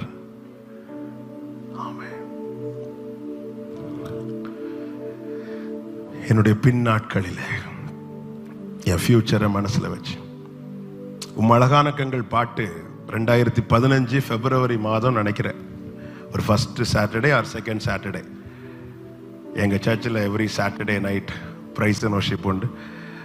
அதுக்காக ஆயத்தமாகி கொண்டிருக்கும் போது கர்த்தர் கொடுத்த பாட்டு எசேக்கியேல் 16:6 தியானிக்கும் போது, நான் உன் அருகே கடந்து வந்த போது மிதிக்கப்படுவதற்கு ஏதுவாய் உன் ரத்தத்தில் கிடக்கிற உன்னை பார்த்து பிழைத்திரு என்று சொன்னேன். இந்த வசனம் படித்ததும் என்ன அறியாமல் அழ ஆரம்பிச்சிட்டேன். ஆண்டவர் பேச ஆரம்பித்தாங்க. நான் மட்டும் ஒன்றும் பார்க்கலன்னா நீ இல்லைடா அப்படின்ட்டாங்க. ஏன்னா நான் ஃபஸ்ட் ஸ்டாண்டர்ட் படிக்கும்போது, ஆமாம், எங்கள் வீட்டில் நாங்கள் 5 பிள்ளைங்க, நான் 2வது பையன். நான் ஃபஸ்ட் ஸ்டாண்டர்ட் படிக்கும்போது எனக்கு ஃபீவர் மாதிரி இருந்துச்சு. ஸ்கூல் முடித்து வீட்டுக்கு வர அம்மா கிட்ட சொல்கிறேன், அம்மா எனக்கு ஃபீவர்மா, நீ படுத்துக்கோன்னாங்க. நான் போய் படுத்துட்டேன். நெக்ஸ்ட் டே என்னால் எழும்ப முடியலை. வீட்டில் ஃபீவர்னால அப்படின்னு நினச்சி விட்டாங்க. 2-3 days ஆச்சு. எனக்கு என்னுடைய ஹெல்த் கண்டிஷன் ரொம்ப மோசமாயிட்டு, என் கை கால்களெல்லாம் அசைக்க முடியாத நிலைமை ஆயிட்டு, என் தலை மட்டும்தான் அசையும். அப்போ வந்து செக் பண்ணி பார்த்துட்டு சொன்னாங்க இது போலியோ அட்டாக் அப்படின்னாங்க. இன்னும் சிலர் வந்து பார்த்துட்டு சொன்னாங்க இது ஆர்த்ரைட்டிஸ் ப்ராப்ளம், இதுக்கு மெடிசின்ஸ் கிடையாது, இது ரொம்ப சிவியராக இவனை பாதிச்சிருக்கு, இனி இவன் எழும்ப மாட்டான், இவன் படுக்கையிலே அப்படி செத்துருவான் அப்படின்ட்டாங்க. எங்கள் வீடே துக்க வீடாக இருந்துச்சு. இது தெரிஞ்சதும் சிலர் பார்க்க வந்தாங்க. எதுக்கு தெரியுமா? என்னை கடைசியாக பார்த்துட்டு போக வந்தாங்க. என்னை லாஸ்ட்டாக, இதுக்கு மேலே நீ இந்த பையனை பார்க்க முடியாது. அப்படி இருக்கும்போது தான் 16 நாள் அப்படியே படுத்த படுக்கை, தலை மட்டும்தான் இப்படி அசையும். என் முதுகில் ஏதாவது பூச்சியோ எறும்போ கடிச்சதுன்னா நான் கத்துவேன், அம்மான்னு கத்துவேன். எங்கள் அம்மா வந்து என்னை அப்படி திருப்பி போட்டு அதை தட்டி விடுவாங்க. 16வது நாள் எங்கள் அப்பா கண்ணீரோடு என் படுக்கை அருகே வராங்க. ஏன்னா நெக்ஸ்ட் டே அவங்க ஒரு கன்வென்ஷனில் செய்தி கொடுக்கணும். வார்த்தைக்காக ஆண்டவர் சமூகத்தில் காத்திருந்த போது கர்த்தர் அவர்களுக்கு கொடுத்த வார்த்தை தான், நானே உன் பரிகாரியாகிய கர்த்தர். இந்த வார்த்தையை பிடிச்சிட்டு வந்து என் படுக்கை அருகே முழங்கார் படிக்கிட்டு, ஆண்டவரே நாளைக்கு நான் இந்த கூட்டத்தில் போய் நீர் பரிகாரின்னு சொல்ல போகிறேன். அப்படி சொல்லும்போது அந்த கூட்டத்திலேருந்து ஒருத்தங்க எழும்பி, கர்த்தர் பரிகாரின்னு சொல்றியே, உன் பிள்ளைக்கே சுகம் கிடைக்கலையேன்னு கேட்டால் உங்கள் நாமம் தூஷிக்கப்படுமே ஆண்டவரே, உங்கள் நாமத்தை மகிமைப்படுத்துங்கன்னு சொல்லி என் படுக்கை அருகே கண்ணீரோடு செபிக்கிறாங்க. அந்த கண்ணீர் கீழே விழுந்த மாத்திரத்தில் கர்த்தருக்கு மகிமைக்காக சொல்கிறேன், 16 நாட்கள் அசைவற்று கிடந்த நான் எழுந்து முழங்கார் படியிட கர்த்தர் கிருபை செய்தார். அன்னைக்கு இந்த பாடுதான் இன்னைக்கு இப்படி ஒரு பாட்டா மாறி இருக்கு. ஹல்லேலூயா. இன்னைக்கு ஒவ்வொரு அழகானக்கங்கள் பாடி ஆண்டவரை மகிமைப்படுத்தும் போது, ஆண்டவரே நன்றி அப்பா, எதுக்கு நன்றி, அப்படி நடத்துனீங்க. பாடுகளில் பாடல் பிறக்கும், அந்த பாடல் அநேகர் உதடுகளில் தொனித்து கொண்டே இருக்கும். அதே மாதிரி தான் +2 படிக்கும்போது எனக்கு பாட்டுக்கும் எனக்கும் சம்மந்தமே கிடையாது. எங்கள் அண்ணன் சர்ச்சில் கீபோர்டு வாசிப்பாங்க, தம்பி அடுத்து ஒரு தம்பி இருக்கிறான், அவன் கிட்டாரிஸ்ட், தங்கச்சி நல்ல பாட்டு பாடுவா, கடைசி தம்பி டேவிட் சார், அவர் ஆல்ரவுண்டர், எல்லாம் ப்ளே பண்ணுவார். நான் 2வது பையன், எனக்கு பாட்டும் வராது, ஸ்கூலில் போனால் படிப்பும் வராது. சொல்லுவாங்க ஒன்று படி இல்லைன்னா பாடு, எங்களை பாடுபடுத்தாத அப்படிம்பாங்க. பாஸ்டர் பையனானால ஸ்டேஜில் வந்து நமக்கு இடம் கிடைக்கும் கொஞ்சம் சீக்கிரமாக. ஒரு ட்ரிபிள் கேங்கை வாங்கி கொடுத்து அதுலையாவது உட்காரு, எதையாவது தட்டிட்டு இருக்கு, ஏன்னா கீழே விட்டால் ஓடிடுவேன்னு தெரியும், கிரிக்கெட் விளையாட ஓடிடுவேன். அதனால ஸ்டேஜில் ஒரு ஓரத்தில் ட்ரிபிள் கேங்கை வாங்கி விட்டு அதில் உட்காந்து அடிக்க வைப்பாங்க. நான் இருந்து ஒரே ஜபமாக இருக்கும். என்ன ஜபம்னா, கரண்ட் போகட்டும், கரண்ட் போட்டு, ஏன்னா வந்து ரிதம் பேட் சவுண்டில் அப்போ தான் ஆஃப் ஆகும். கரண்ட் போயிட்டு நம்ம தான் ஹீரோ. அப்போ கரண்ட் போனால் ஒரு பாட்டு உண்டு. இப்போ இன்வெர்டர் ஜென்ரேட்டர்லாம் வந்ததுனால அது போச்சு. அப்போல்லாம் மெசேஜ் பீக்கில் போயிட்டு இருக்கும்போது கரண்ட் போயிட்டு கீழேருந்து ஒருத்தவங்க ஒரு பாட்டு எடுத்து விடுவாங்க, உடனே நம்ம தான். இப்படி இருக்கும்போது தான் +2 படிக்கும்போது ஒரு சகோதரன், ஒரு நண்பர் என் காதில் வந்து சொன்னார், இந்த குடும்பத்தில் பிறந்து நீ வேஸ்ட் அப்படின்னாரு. என்னை அந்த வார்த்தை உடைச்சிட்டு நான் எங்கள் வீடு கீழே மேலே சர்ச், நைட்டு போய் உக்காந்துருந்து அழுறேன், நான் வேஸ்ட் ஆண்டவரே, இதுக்கா என்ன ஃபர்ஸ்ட் ஸ்டாண்டர்ட் படிக்கும்போது எழுப்பி விட்டீங்க, நான் அப்போவே செத்துருந்தேன்னா இப்படியெல்லாம் கேட்க வந்திருக்காதேன்னு சொல்லி ஒரு இரவு முழுவதும் அழுதேன். இந்த 2 சம்பவங்களையும் அந்த 2015வது ஆண்டு ஆண்டவர் என் கண்ணுக்கு முன்னாடி கொண்டு வந்தார். அப்பதான் பாடினேன், உம்மழகான கண்கள் என்னை கண்டதாலே. எல்லாரும் கடைசியா பார்க்க வரும்போது ஒருத்தர் மட்டும் வித்தியாசமா பார்த்துட்டு இருந்தார். என்ன வித்தியாசமா பார்த்துட்டு இருந்தார்? 2023 பிப்ரவரி 24 இவன் ராக் எட்டன சர்ச் இந்த சாட்சிய சொல்ல போறான்னு நான் ஃபர்ஸ்ட் ஸ்டாண்டர்ட் படிக்கும் போதே என் ஆண்டவர் பார்த்துட்டார். என்னுடைய பின்னாட்களில் எத்தனை பேர் நம்புறீங்க? இந்த பாதையில் என்னை நடத்துவது என்னை அழிப்பதற்கல்ல, எனக்கு ஒரு பிரைட் ஃபியூச்சரை கர்த்தர் வைத்திருக்கிறார் என்பதின் அடையாளம். விசுவாசிக்கிறவங்க மாத்திரம் கரங்களை தட்டி ஆமென் சொல்லுங்க பார்க்கலாம். ஹalleluya, ஆமென். நேரம் போறதுனால நான் குயிக்கா முடிக்கிறேன். ஆமென். ஏன் ஆண்டவர் சோதனை பாதுகாடு? இரண்டாவது, நமக்குள் இருக்கும் அவர் வல்லமையை மற்றவர்கள் அறிந்து கொள்ள. நாம் வேண்டிக் கொள்வதற்கும் நினைப்பதற்கும் அதிகமாய் நமக்குள்ளே கிரியை செய்கிற அவருடைய வல்லமை. அபிஷேகம் பெற்ற ஒவ்வொருவருக்குள்ளும் கர்த்தருடைய வல்லமை இருக்கிறது. இது மற்றவர்கள் அறிந்து கொள்ளும்படியாக கர்த்தர் நம்மை சில பாதையிலே நடத்துகிறார். இந்த பாதையில வேற யார் நடந்தாலும் நிக்க முடியாது. கொஞ்சம் யோசித்து பாருங்க. யோசேப்பை நடத்தின பாதையில வேற யாரையாவது நடத்தியிருந்தா போர்த்திபாரின் வீட்டிலே அவுட் ஆயிருப்பான். ஆமாவா இல்லையா? இந்த இடத்துல வேற யாரையும் நடத்த முடியாது. அவருக்கு தெரியும் இதுல தாவீதை மட்டும்தான் நடத்த முடியும். ஏன்னா அவனுக்குள்ளதான் அபிஷேகம் இருக்கிறது. அப்போஸ்தலர் 27வது அதிகாரத்துல பவுல் உட்பட 276 பேர் கப்பல்ல டிராவல் பண்றாங்க. பவுல் உட்பட கூட இருந்த எல்லாரும் கைதியாய் கொண்டு போகப்படுகிறார்கள். அப்பொழுது பவுல் சொல்றாரு, 100க்கு அதிபதி சொல்றாரு, இந்த டிராவல் நமக்கு செட் ஆகாது. அது ஏன்னா பவுல் ஜெபிக்கிறவர், அவருக்கு ஆவியில உணர்த்தப்படுகிறவர். இந்த டிராவல் செட் ஆகாதுலாம் சொல்லும் போது கேப்டன் சொல்றாரு, அது நம்ம போயிடலாம். அந்த இடத்துல பவுலுடைய வாய்ஸ் எடுபடவில்லை. அப்போஸ்தலர் 27 பவுலுடைய வாய்ஸுக்கு வேல்யூவே இல்லை. சில இடத்துல நம்ம நல்லது சொல்ல போனாலும் நம்முடைய வாய்ஸுக்கு வேல்யூ இருக்காது.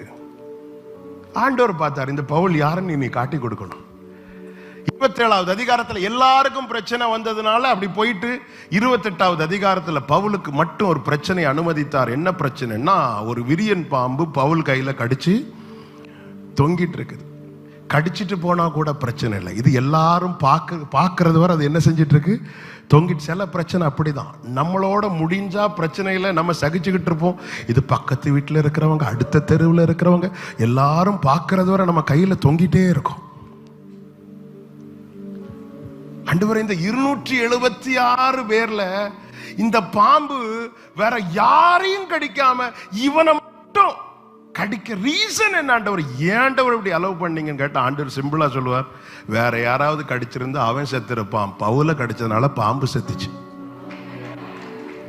சில பிரச்சனையை நம்மளை ஃபேஸ் பண்ண வைக்கிறது எதுக்கு தெரியுமா?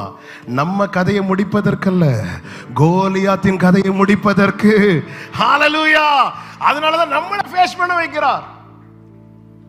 ஆமென். பைபிள் அழகா இருக்கும். அதுக்கு பயங்கரமான இன்ட்ரோடக்ஷன். விரியன் பாம்பு. அப்படியே கீழே படிச்சீங்கன்னா, பவுல் அந்த பூச்சி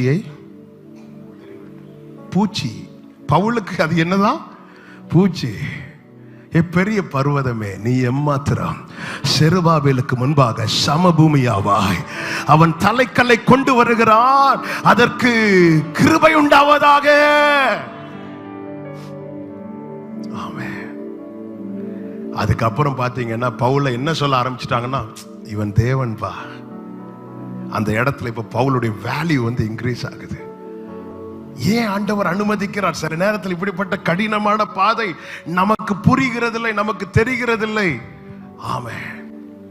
ஆண்டவரே, இந்த பிரச்சனை நல்ல கவனிங்க. நீங்க ஃபேஸ் பண்ற ப்ராப்ளம் உங்க வீட்டில் இருக்கிறவங்க வேற யாராவது ஃபேஸ் பண்ணியிருந்தா?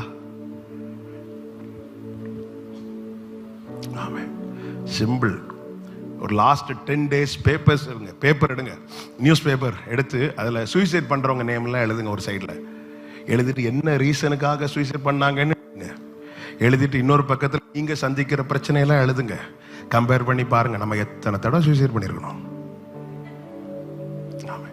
இப்படிதான் சில வருஷங்களுக்கு முன்பதாக ஒரு பிள்ளை 12th நல்ல மார்க் எடுத்துதான். கொஞ்சம் தான் அவளுக்கு மார்க் கம்மி, ஆனால் அவள் நினைச்ச படிப்பு கிடைக்கலன்னு சொல்லிட்டு அவள் சூசைட் பண்ணிட்டான்.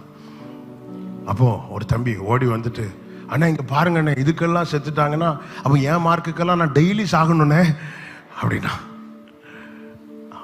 ஏன் அவங்களால ஃபேஸ் பண்ண முடியல? ஏன் நாம ஃபேஸ் பண்றோம்? நம்ம என்ன அவங்கள விட ஸ்ட்ராங்கா? இல்ல, ஒரு வல்லமை நமக்குள்ள இருக்கு. எலியாவை மாதிரி போதும் போதும்னு சொன்ன நாட்கள் எத்தனை? நம்ம போதும் சொல்ற இடத்துல ஆண்டவர் ஓடுங்கிறார். அப்படி ஓட வச்சதுனாலதான் இன்னைக்கு நான் வாழ்ந்துட்டு இருக்கிறேன்னு சொல்றவங்க மாத்திர கைகளை உயர்த்தி ஹல்லேலூயா. ஆமென். நமக்குள்ளே இருக்கிற அவருடைய வல்லமையை மற்றவர்கள் அறிந்து கொள்வதற்காக இந்த பிரச்சனையை பவுல நீ ஃபேஸ் பண்ண. வேற யாரையாவது அந்த பாம்பு கடிச்சிருந்தா என்ன இருக்கும்? அவங்க கதை முடிஞ்சிருக்கும். எல்லாருக்கும் வந்த பிரச்சனை 27வது அதிகாரத்துல பவுலுக்கு வந்துச்சு. அது தெரியல. பவுலுக்குள்ள ஒரு பவர் இருக்கு. பவுல் விசேஷித்தவன், தேவனால் தெரிந்தெடுக்கப்பட்டவன் தெரியல. ஆனா 28வது அதிகாரத்துல வேற யாருக்கும் இல்லாத பிரச்சனை பவுலுக்கு வந்த போது எல்லாரும் பார்க்கறாங்க, இவனுக்குள்ள ஏதோ இருக்கு.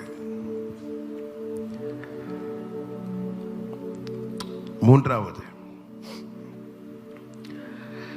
நமக்கான ஸ்தானத்தில் நம்மை கொண்டு போய் நிறுத்துவதற்காக தேவன்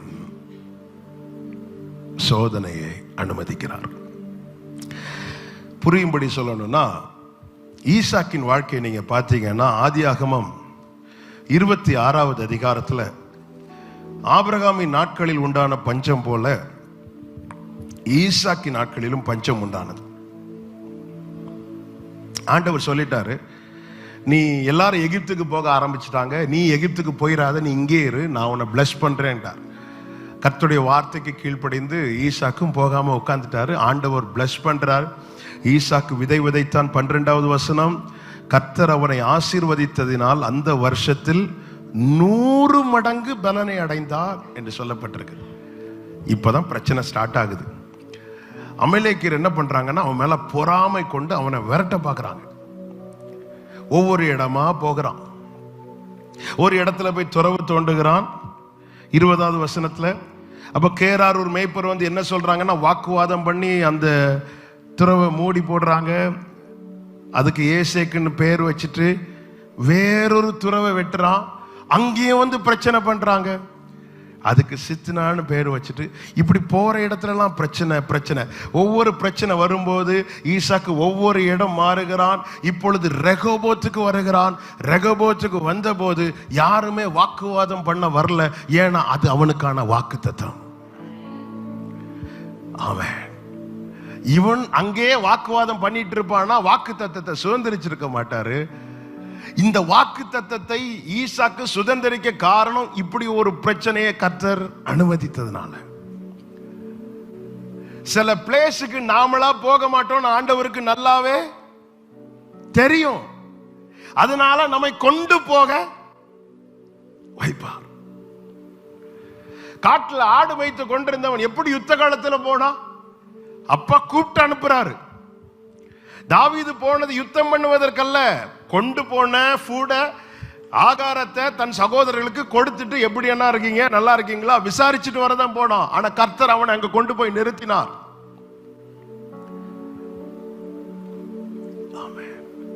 ஈசாக்கின் வாழ்க்கையில இப்படி ஒரு சூழ்நிலை அனுமதித்தது எதற்காக வென்றால், அவன் நன்மையை சுதந்திரிக்க கூடாது என்பதற்காக அல்ல. அவனுக்காய் தேவன் ஆயத்தம் பண்ணின அந்த ரெகோபோத்தை அவன் அனுபவிக்கணும்.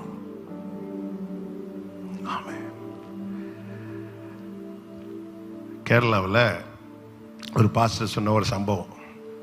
ஒரு கிராமம் இருந்துச்சு. அந்த கிராமத்தில் ஒரு ஊழியக்காரர் இருந்தார். அந்த ஊர்லேயே 2 பஸ் தான் வரும். ஒன்று காலையில் வரும், இன்னொன்று ஆஃப்டர்நூன் வரும். அவருக்கு ஈவினிங் ஒரு மீட்டிங். காலையில் பஸ்ஸை விட்டுட்டு சரி ஆஃப்டர்நூன் பஸ்ஸில் போகலான்னு சொல்லிட்டு பஸ் ஸ்டாண்டில் வெயிட் பண்ணிட்டு இருக்கிறார். நல்ல வெயில். வெயிட் பண்ணிட்டு இருக்கும்போது பஸ்ஸு வருது. பஸ் ஸ்டாண்டு முன்னாடி நிற்காம கொஞ்சம் தள்ளி போய் நிற்கிது. எல்லாரும் ஓடி, அங்கே 2 நிமிஷம் தான் பஸ் நிற்கும், ஓடி போய் பஸ்ஸில் ஏறுறாங்க. இவர் பார்க்குறாரு, இந்த வெயிலில் நான் இனி ஓடி போய் ஏறணுமா?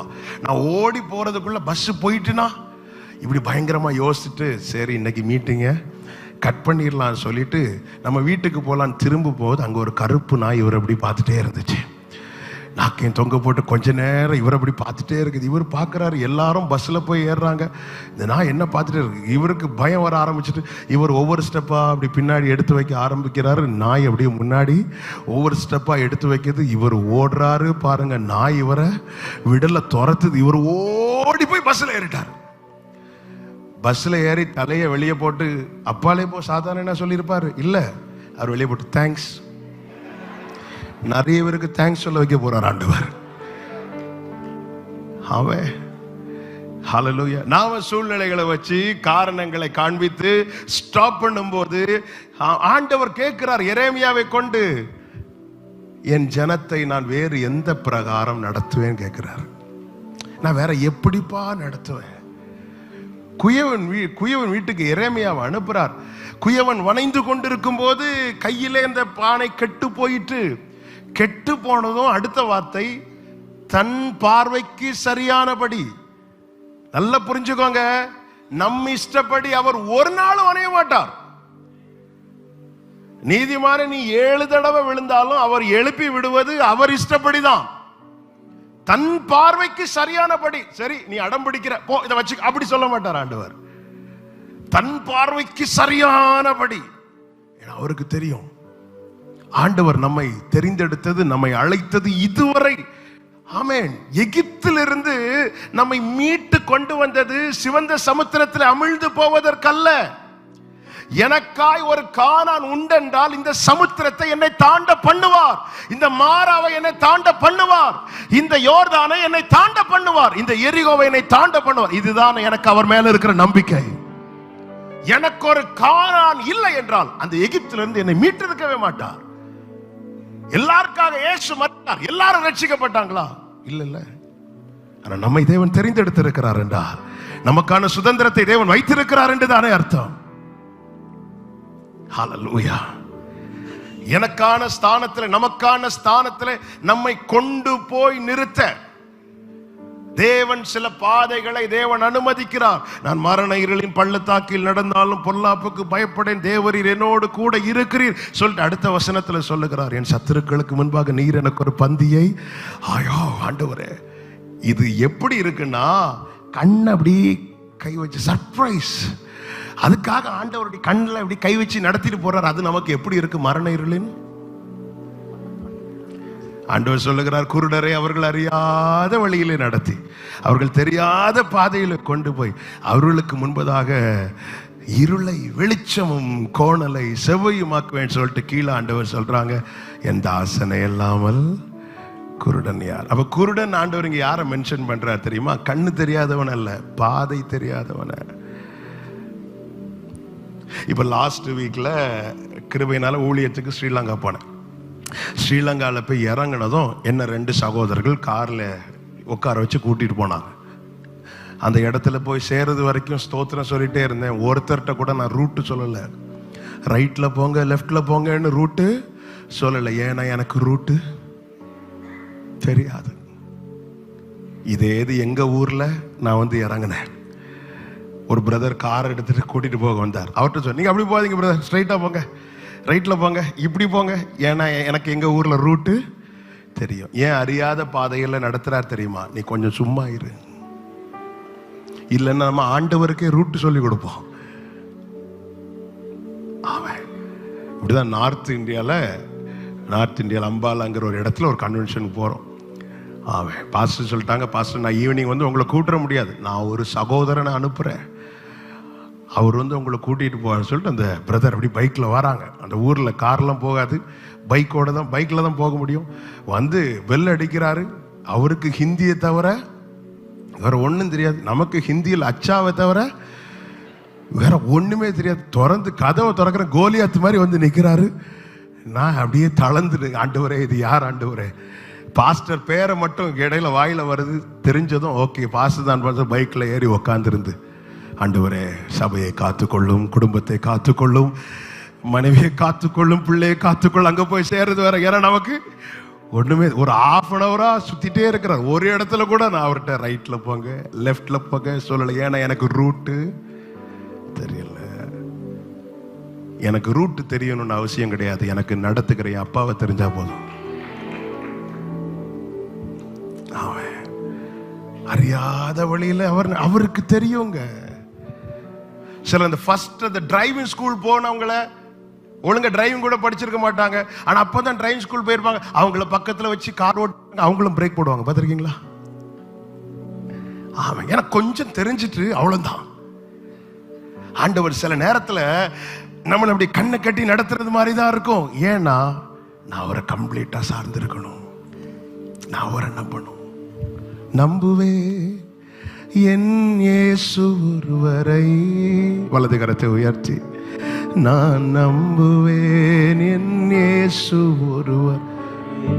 ஹல்லேலூயா, நம்புவேன் Gloria la mashehandare, நான் நம்புவேன். என் பாதை எல்லாம் அந்தகாரம் சூழ்ந்தாலும், வாழ்க்கை முடிந்தது மறுவாழ்வு இல்லை என்றாலும், என் பாதை எல்லாம் அந்தகாரம் சூழ்ந்தாலும், ஆமென், வாழ்க்கை முடிந்தது மறுவாழ்வு இல்லை என்றாலும், ஆமென், என்னை வலது கரத்தை உயர்த்தி நம்புவேன், நம்புவேன் என்னை தேற்றுவதற்கு, என்னை யாரும் இல்லை என்றாலும்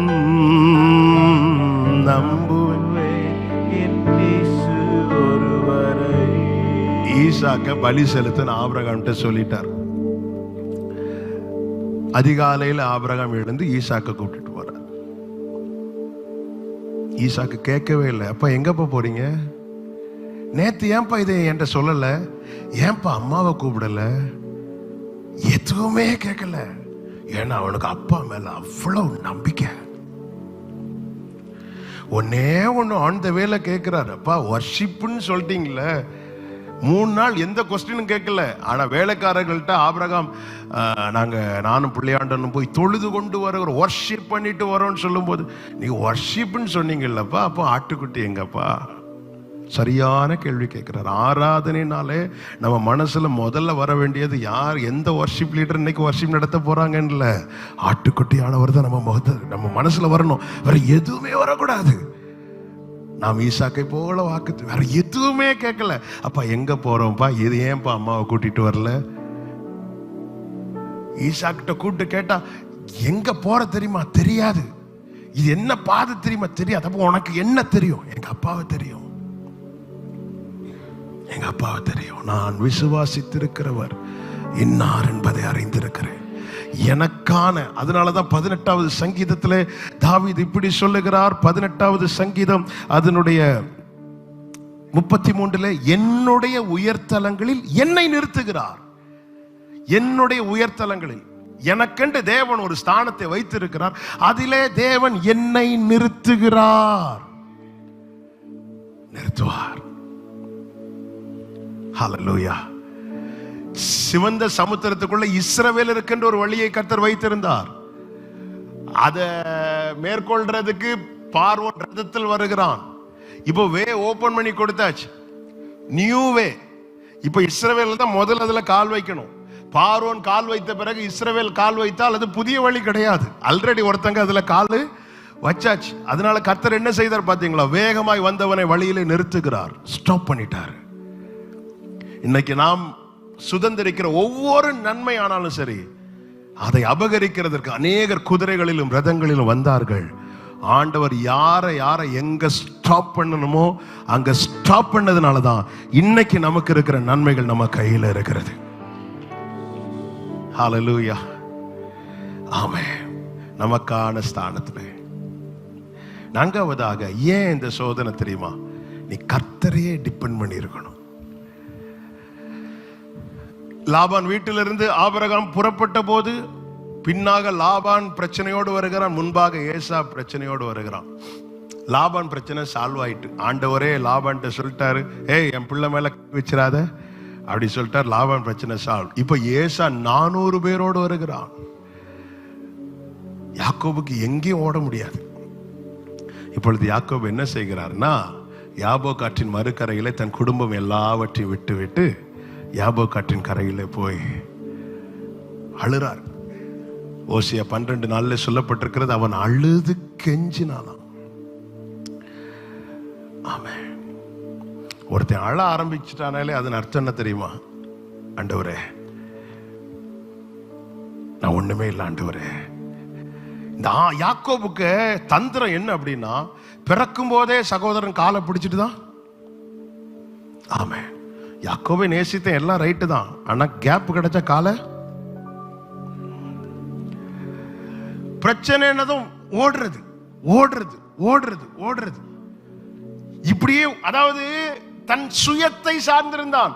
28வது அதிகாரத்தில் கர்த்தர், உனக்கு நான் இருக்கிறேன்ப்பா, இங்க பாரு, உனக்கு ஒரு பிரச்சனைன்னா உன்னை காக்கிறதுக்கு எவ்வளவு தூதர்கள் இருக்கிறாங்க பாரு, எல்லாம் காண்பித்த பிறகும் யாக்கோபு கர்த்தரை சார்ந்திருக்கவில்லை. நீங்க கவனிச்சீங்கன்னா தெரியும். எனக்கு ரொம்ப ஆச்சரியமான, ஆண்டவர் தம்மை இப்படி அறிமுகப்படுத்தின பிறகும் ஆண்டவர்கிட்ட அழல யாக்கோபு, ராகேல்கிட்ட போயிருந்து அழுறான். சிலர் ஆண்டவர்கிட்ட அழ மாட்டாங்க, ஆனா மனுஷன்ட்ட போய் உட்கார்ந்திருந்து, யாக்கோபே ராகேலே நீ ஃபர்ஸ்ட் டைம் தான் மீட் பண்ற, மீட் பண்ணதை கட்டி பிடித்து முத்தமிட்டு ஒரே அழுக. ஆண்டவர் வந்து உன் பிரச்சனையில உன்கிட்ட வந்து ஃபேஸ் பண்ண அந்த இடத்துல யாபோகாற்றில அழுத யாக்கோபே, ஆனா நீ 28வது அதிகாரத்தில் அழுது இருந்தா உன் லைஃபே சேஞ்ச் ஆயிருக்கும். அங்கே விரும்பி நம்மை சந்திக்க வருகிறார். சில நேரத்துல நம்ம நல்லா இருக்கும்போது, அதாவது நிறைய சத்தங்கள் நம்ம காதுகள் தொனிக்கும் போது நேசருடைய சத்தம் நாம அறியாம போகிறோம். அதனால கர்த்தர் என்ன செய்கிறார்னா, பிளாக் பண்ணி தனியா கொண்டு வந்து அவருடைய சத்தத்தை மட்டும் கேட்க வைக்கிறார். இப்ப யாக்கோபு, ஆண்டவர் ஐ அம் ஹெல்ப்லெஸ். ஆண்டவர் முதல்ல எங்க கை வைக்கிறார்னா, தொடையில கை வைக்கிறார். எதுக்குன்னா, நீ ஓடாத, நீ உனக்கு எதுனாலும் இனி நாதான். சுயத்தை சார்ந்திருந்தவனை கர்த்தரை சார்ந்திருக்க வைக்கிறார். தேவரீர் என்னோடு கூட இருக்கிறீர் என்று தாவீது புல்லுள்ள இடத்துல சொல்லல, மரணீரில் பள்ளத்தாக்குல தானே சொன்னாரு.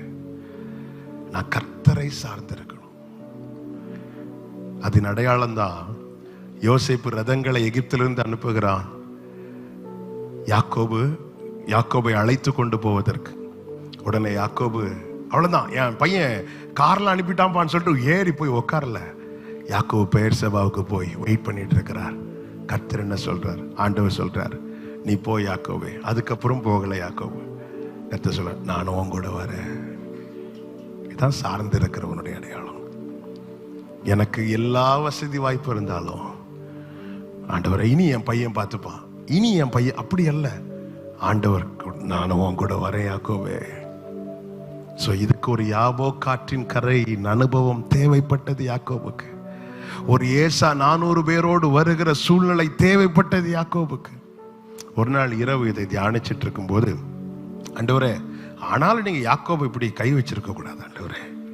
யாக்கோபு உங்க ஃபேவரட்ல ஆண்டவரே. யாக்கோபை நேசித்தேன்னு தானே சொல்றீங்க. தாயின் வயிற்றில் இருக்கும் போதே அவனை பெரியவனா பார்த்துட்டீங்களா ஆண்டவரே, ஏன் ஆண்டவரை கை வச்சீங்க அப்படி கேட்கும்போது ஆண்டவர் அழகா பேசினாங்க. நான் இன்னைக்கு அவனை தொடலைன்னா நாளைக்கு ஏசா கை வைப்பான். அவன் எனக்கு தெரியும், இந்த யாக்கோபு பூச்சியை நாம கை வச்சு பிடிக்கிறது எதுக்கு? நடத்துறதுக்கா, நசுக்கிறதுக்கா? இந்த மழை காலம் வரும்போது பூச்சி வரும் தெரியுமா, அதுக்கு ஆயுசே 2 மணிக்கூர் தான். அதையும் ஒழுங்கா வாழ விடுறோமா? அதுவும் சிலர் பாடிட்டு இருக்கும்போது வாய்க்குள்ள போச்சு, அவ்வளவுதான், அதை கடிச்சுச்சா. ஆண்டவருக்கு தெரியும், யாக்கோபு என்னும் பூச்சி நான் உன் வலதுகரத்தை பிடித்து. ஆண்டவர் சொல்லுகிற, என் பிள்ளை தப்பு பண்ண நான் அடிப்பேன், அடுத்தவனை தொட விட மாட்டேன். என் பிள்ளை தப்பு பண்ண நான் தண்டிப்பேன்.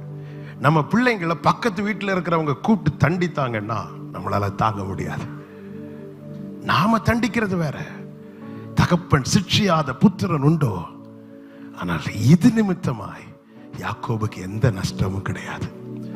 யாபோகாற்றின் கரையிலே கர்த்தர் யாக்கோபுக்கு கொடுத்த அந்த சிட்சை நிமித்தமாய் யாக்கோபுக்கு நஷ்டம் இல்லை, மாறாக அவன் இஸ்ரவேல் என்று அறியப்பட்டான்.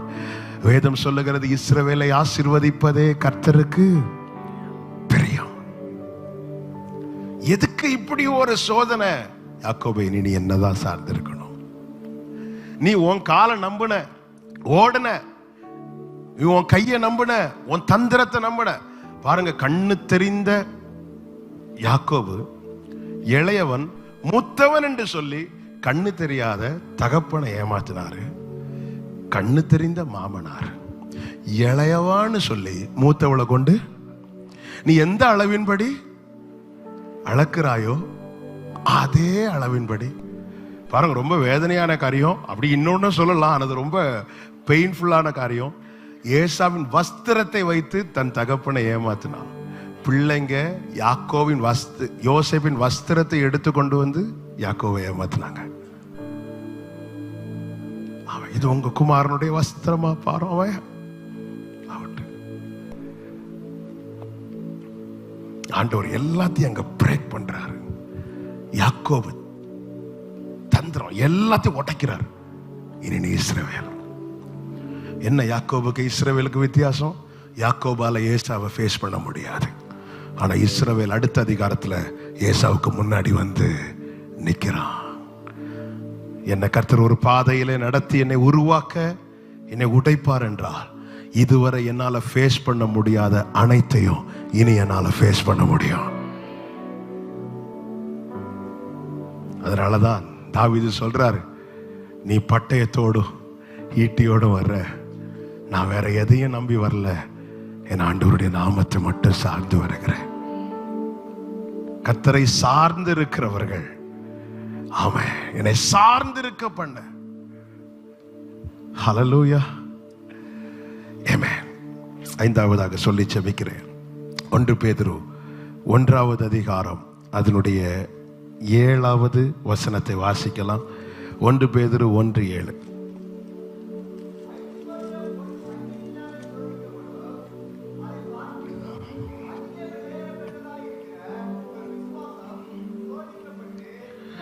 இயேசு கிறிஸ்து வெளிப்படும் போது உங்களுக்கு புகழ்ச்சியும் கனமும் மகிமையும் உண்டாக காணப்படும். எதற்காக இந்த சோதனை? ஏன் இந்த பரீட்சை?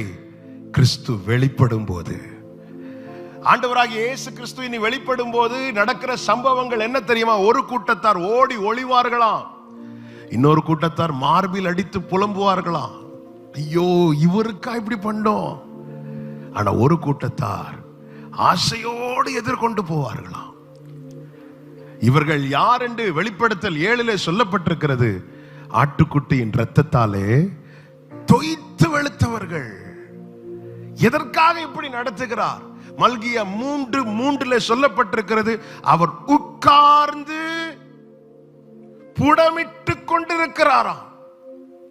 நீங்க கவனிச்சீங்கன்னா தெரியும், எந்த அற்புதத்தையும் இயேசு உட்கார்ந்து செய்யல, ஆழ்ந்த வேலை செஞ்சுட்டு போயிட்டே இருந்தார். ஏன்னா அற்புதம் செய்யறது ஆண்டவருக்கு ஒரு விஷயமே கிடையாது. ஆனா ஒருத்தனை சுத்திகரிக்கிறதுக்காக அவர் உட்கார்ந்துட்டார். ஒரு காரியத்தை நம்ம ரொம்ப நேரம் செய்யறோம்னா நம்ம உட்கார்ந்து தான் செய்வோம். ஆண்டவர் எந்த காரியத்தை ரொம்ப நேரம் செய்யறாரு தெரியுமா? அற்புதம் செய்யறது ஆண்டவருக்கு விஷயமே கிடையாது. அற்புதம் செய்யறதற்காக ஆண்டவர் இறங்கி வர வேண்டிய அவசியமே கிடையாது. அவருடைய இரத்தத்தினால என்னை உங்களை மீட்க தான் அவர் இறங்கி வந்தார். அவர் சொல்ல ஆகும், கட்டளையிட நிற்கும். ஆமே, 4 நாட்கள் ஆகி அழுகின சரீரத்தை வெளியே கொண்டு வர ஆண்டவர் அடுத்த 4 நாட்கள் ஃபாஸ்டிங் பிரேயர் எல்லாம் போடல. லாசருவே வெளியே வந்துட்டார், முடிஞ்சது. கொந்தளிக்கிற காற்று கடலை அமர்த்தான், இறையாத அமைதலர் அப்படின்ட்டார், முடிஞ்சு. 6000 பிசாசுகளை துரத்த இயேசு 6000 வார்த்தைகளை சொல்லவில்லை, ஒரே வார்த்தை தான், அவுட், எல்லாம் வெளியே. ஆனா ஒருவனை சுத்திகரிக்க ஆண்டவர் உட்கார்ந்து, ஏன் தெரியுமா? என் சம்பத்தை சேர்க்கும் நாளில் அவர்கள் என்னுடையவர்களாய்.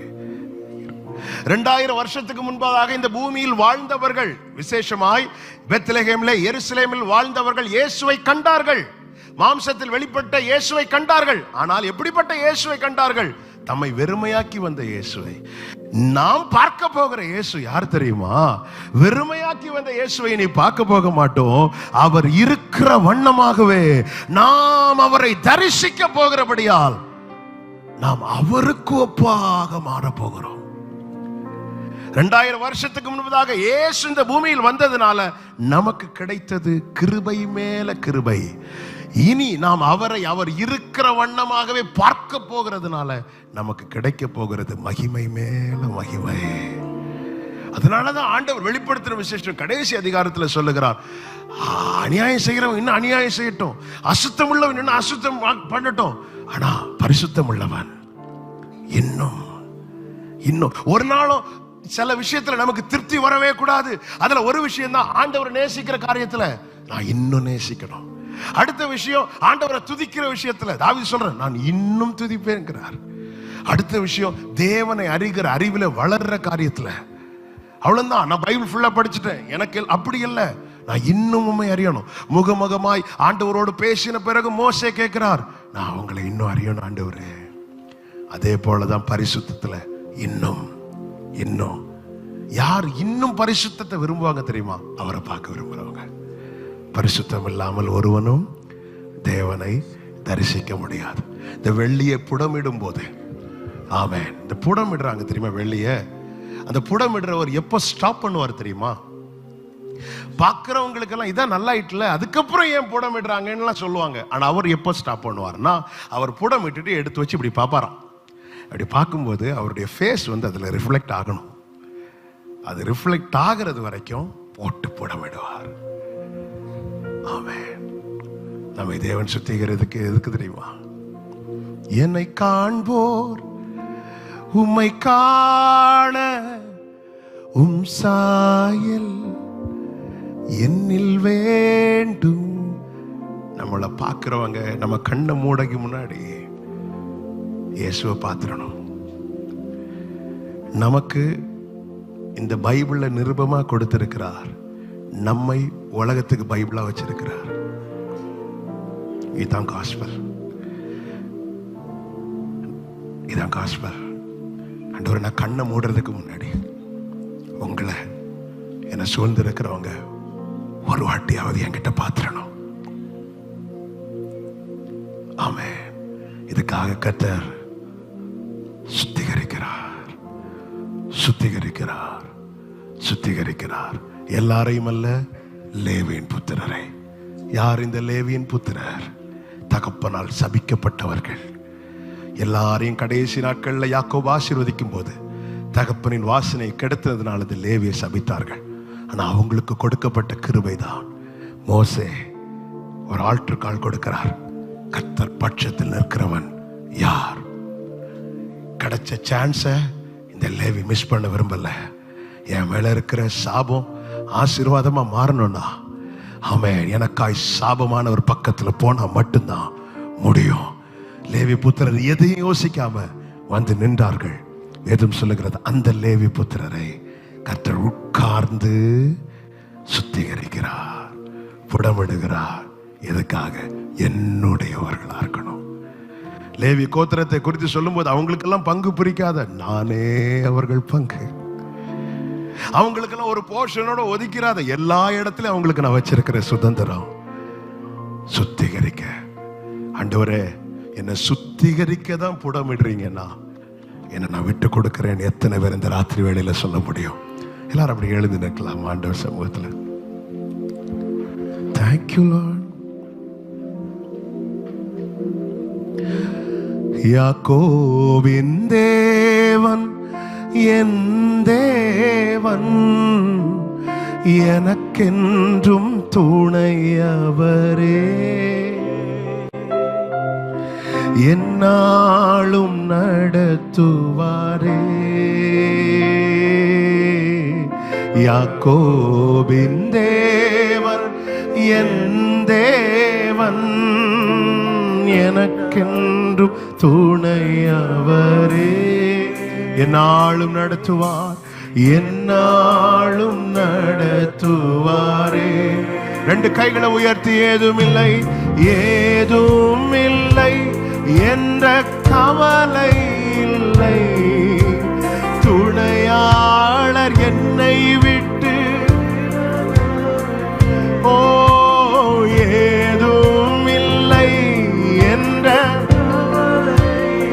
துணையாளர் என்னை விட்டு விலகவில்லை, சொன்னதை செய்து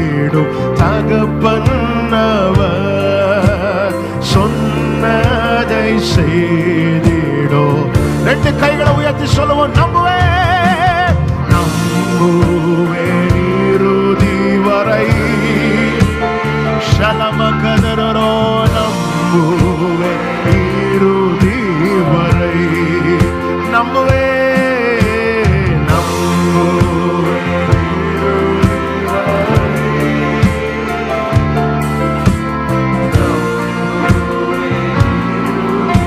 எத்தனை பேர் சொல்லுவீங்க, என் ஓட்டத்தில் நான் தனிமை இல்லை, என் ஓட்டத்தில் நான் தனிமை இல்லை, நேசித்தவர் என்னை வெறுக்கவில்லை.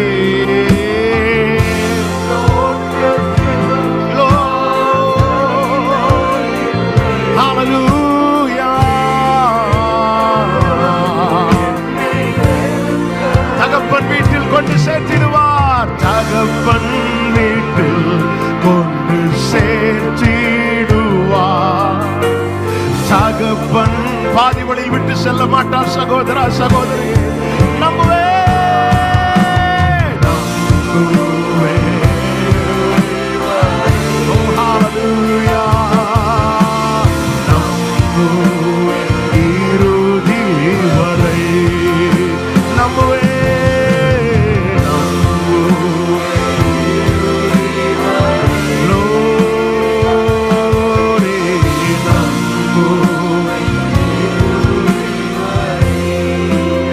கண்களை மூடி எத்தனை பேர் ஆண்டவர்கிட்ட சொல்லுவீங்க, நான் உங்களை நம்புறேன்ப்பா, நீங்க என்ன நடத்துறது எல்லாம் என்னுடைய நன்மைக்காக மட்டும்தான்.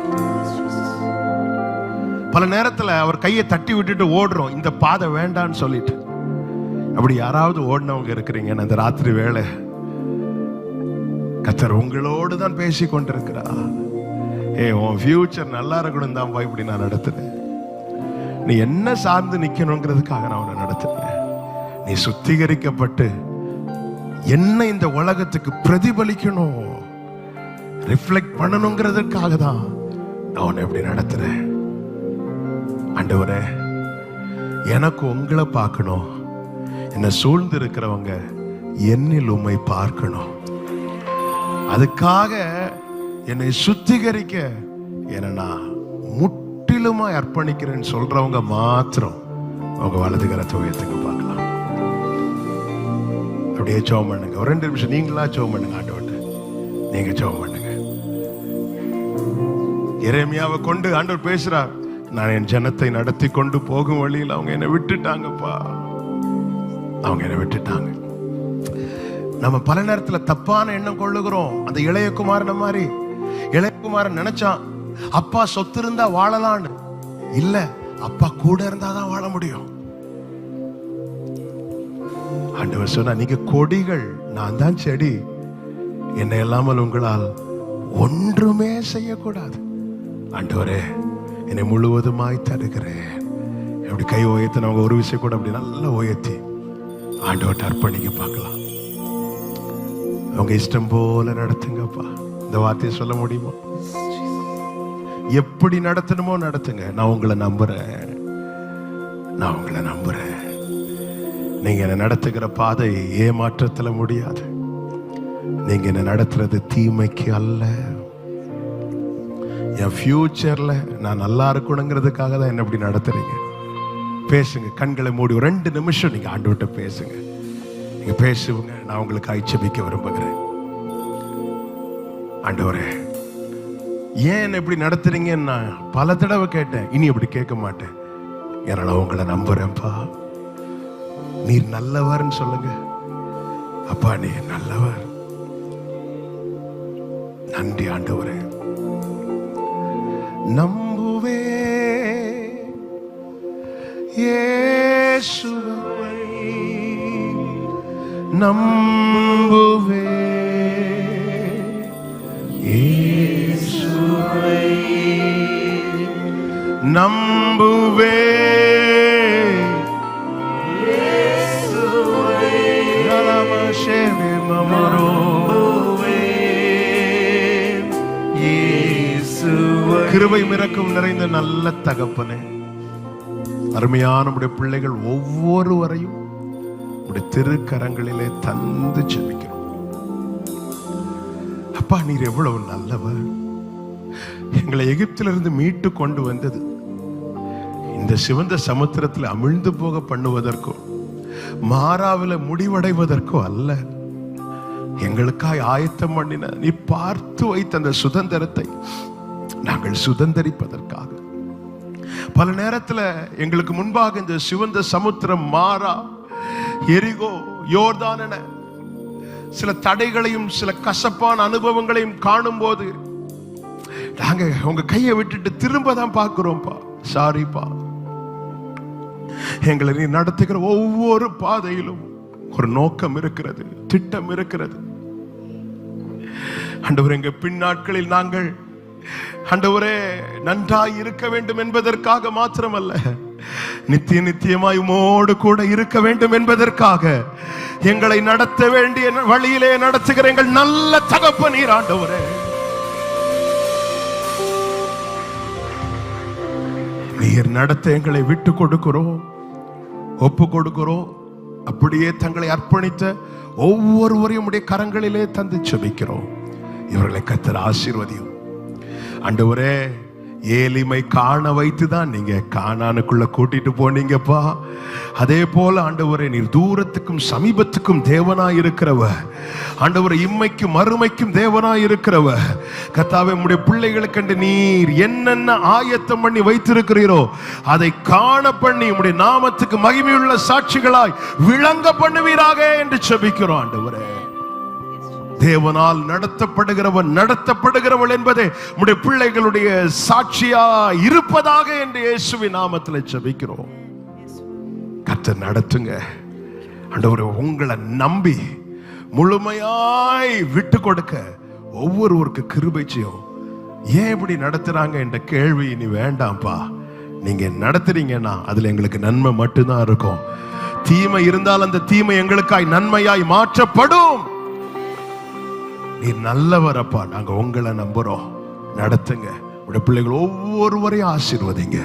கிருபை சூழ்ந்து கொள்ளட்டு. அருமையான பாஸ்டர் ரேணுகுமார் அவர்களுக்காக, குடும்பத்துக்காய் ஸ்தோத்திரம். நீர் உடைய மகனை கிருபையாய் அழைத்து ஆண்டவர் இம்மட்டு இந்த ஊழிய பாதையிலே நிற்க வேண்டிய கிருபைகளை கொடுத்து நடத்தி வருகிறேன். இதிலும் பெரிதானவைகளை காண்பாய் என்று அன்று உம்மிடத்தில் வந்த நாத்தான் வேலை பார்த்து நீ சொன்ன வார்த்தைகளை சொல்லி ஆசீர்வதித்து ஜெபிக்கிறோம். கர்த்தர் பெரிய காரியங்களை காண பண்ணி உங்க நாமத்துக்கு மகிமை வர பண்ணுவீராக. எல்லார் மேலும் உங்க கிருபை இருக்கட்டும். நீர் நடத்தும். உம்முடைய கரங்களில் அர்ப்பணிக்கிறோம். இயேசுவின் நாமத்தில் பிதாவே, ஆமென்.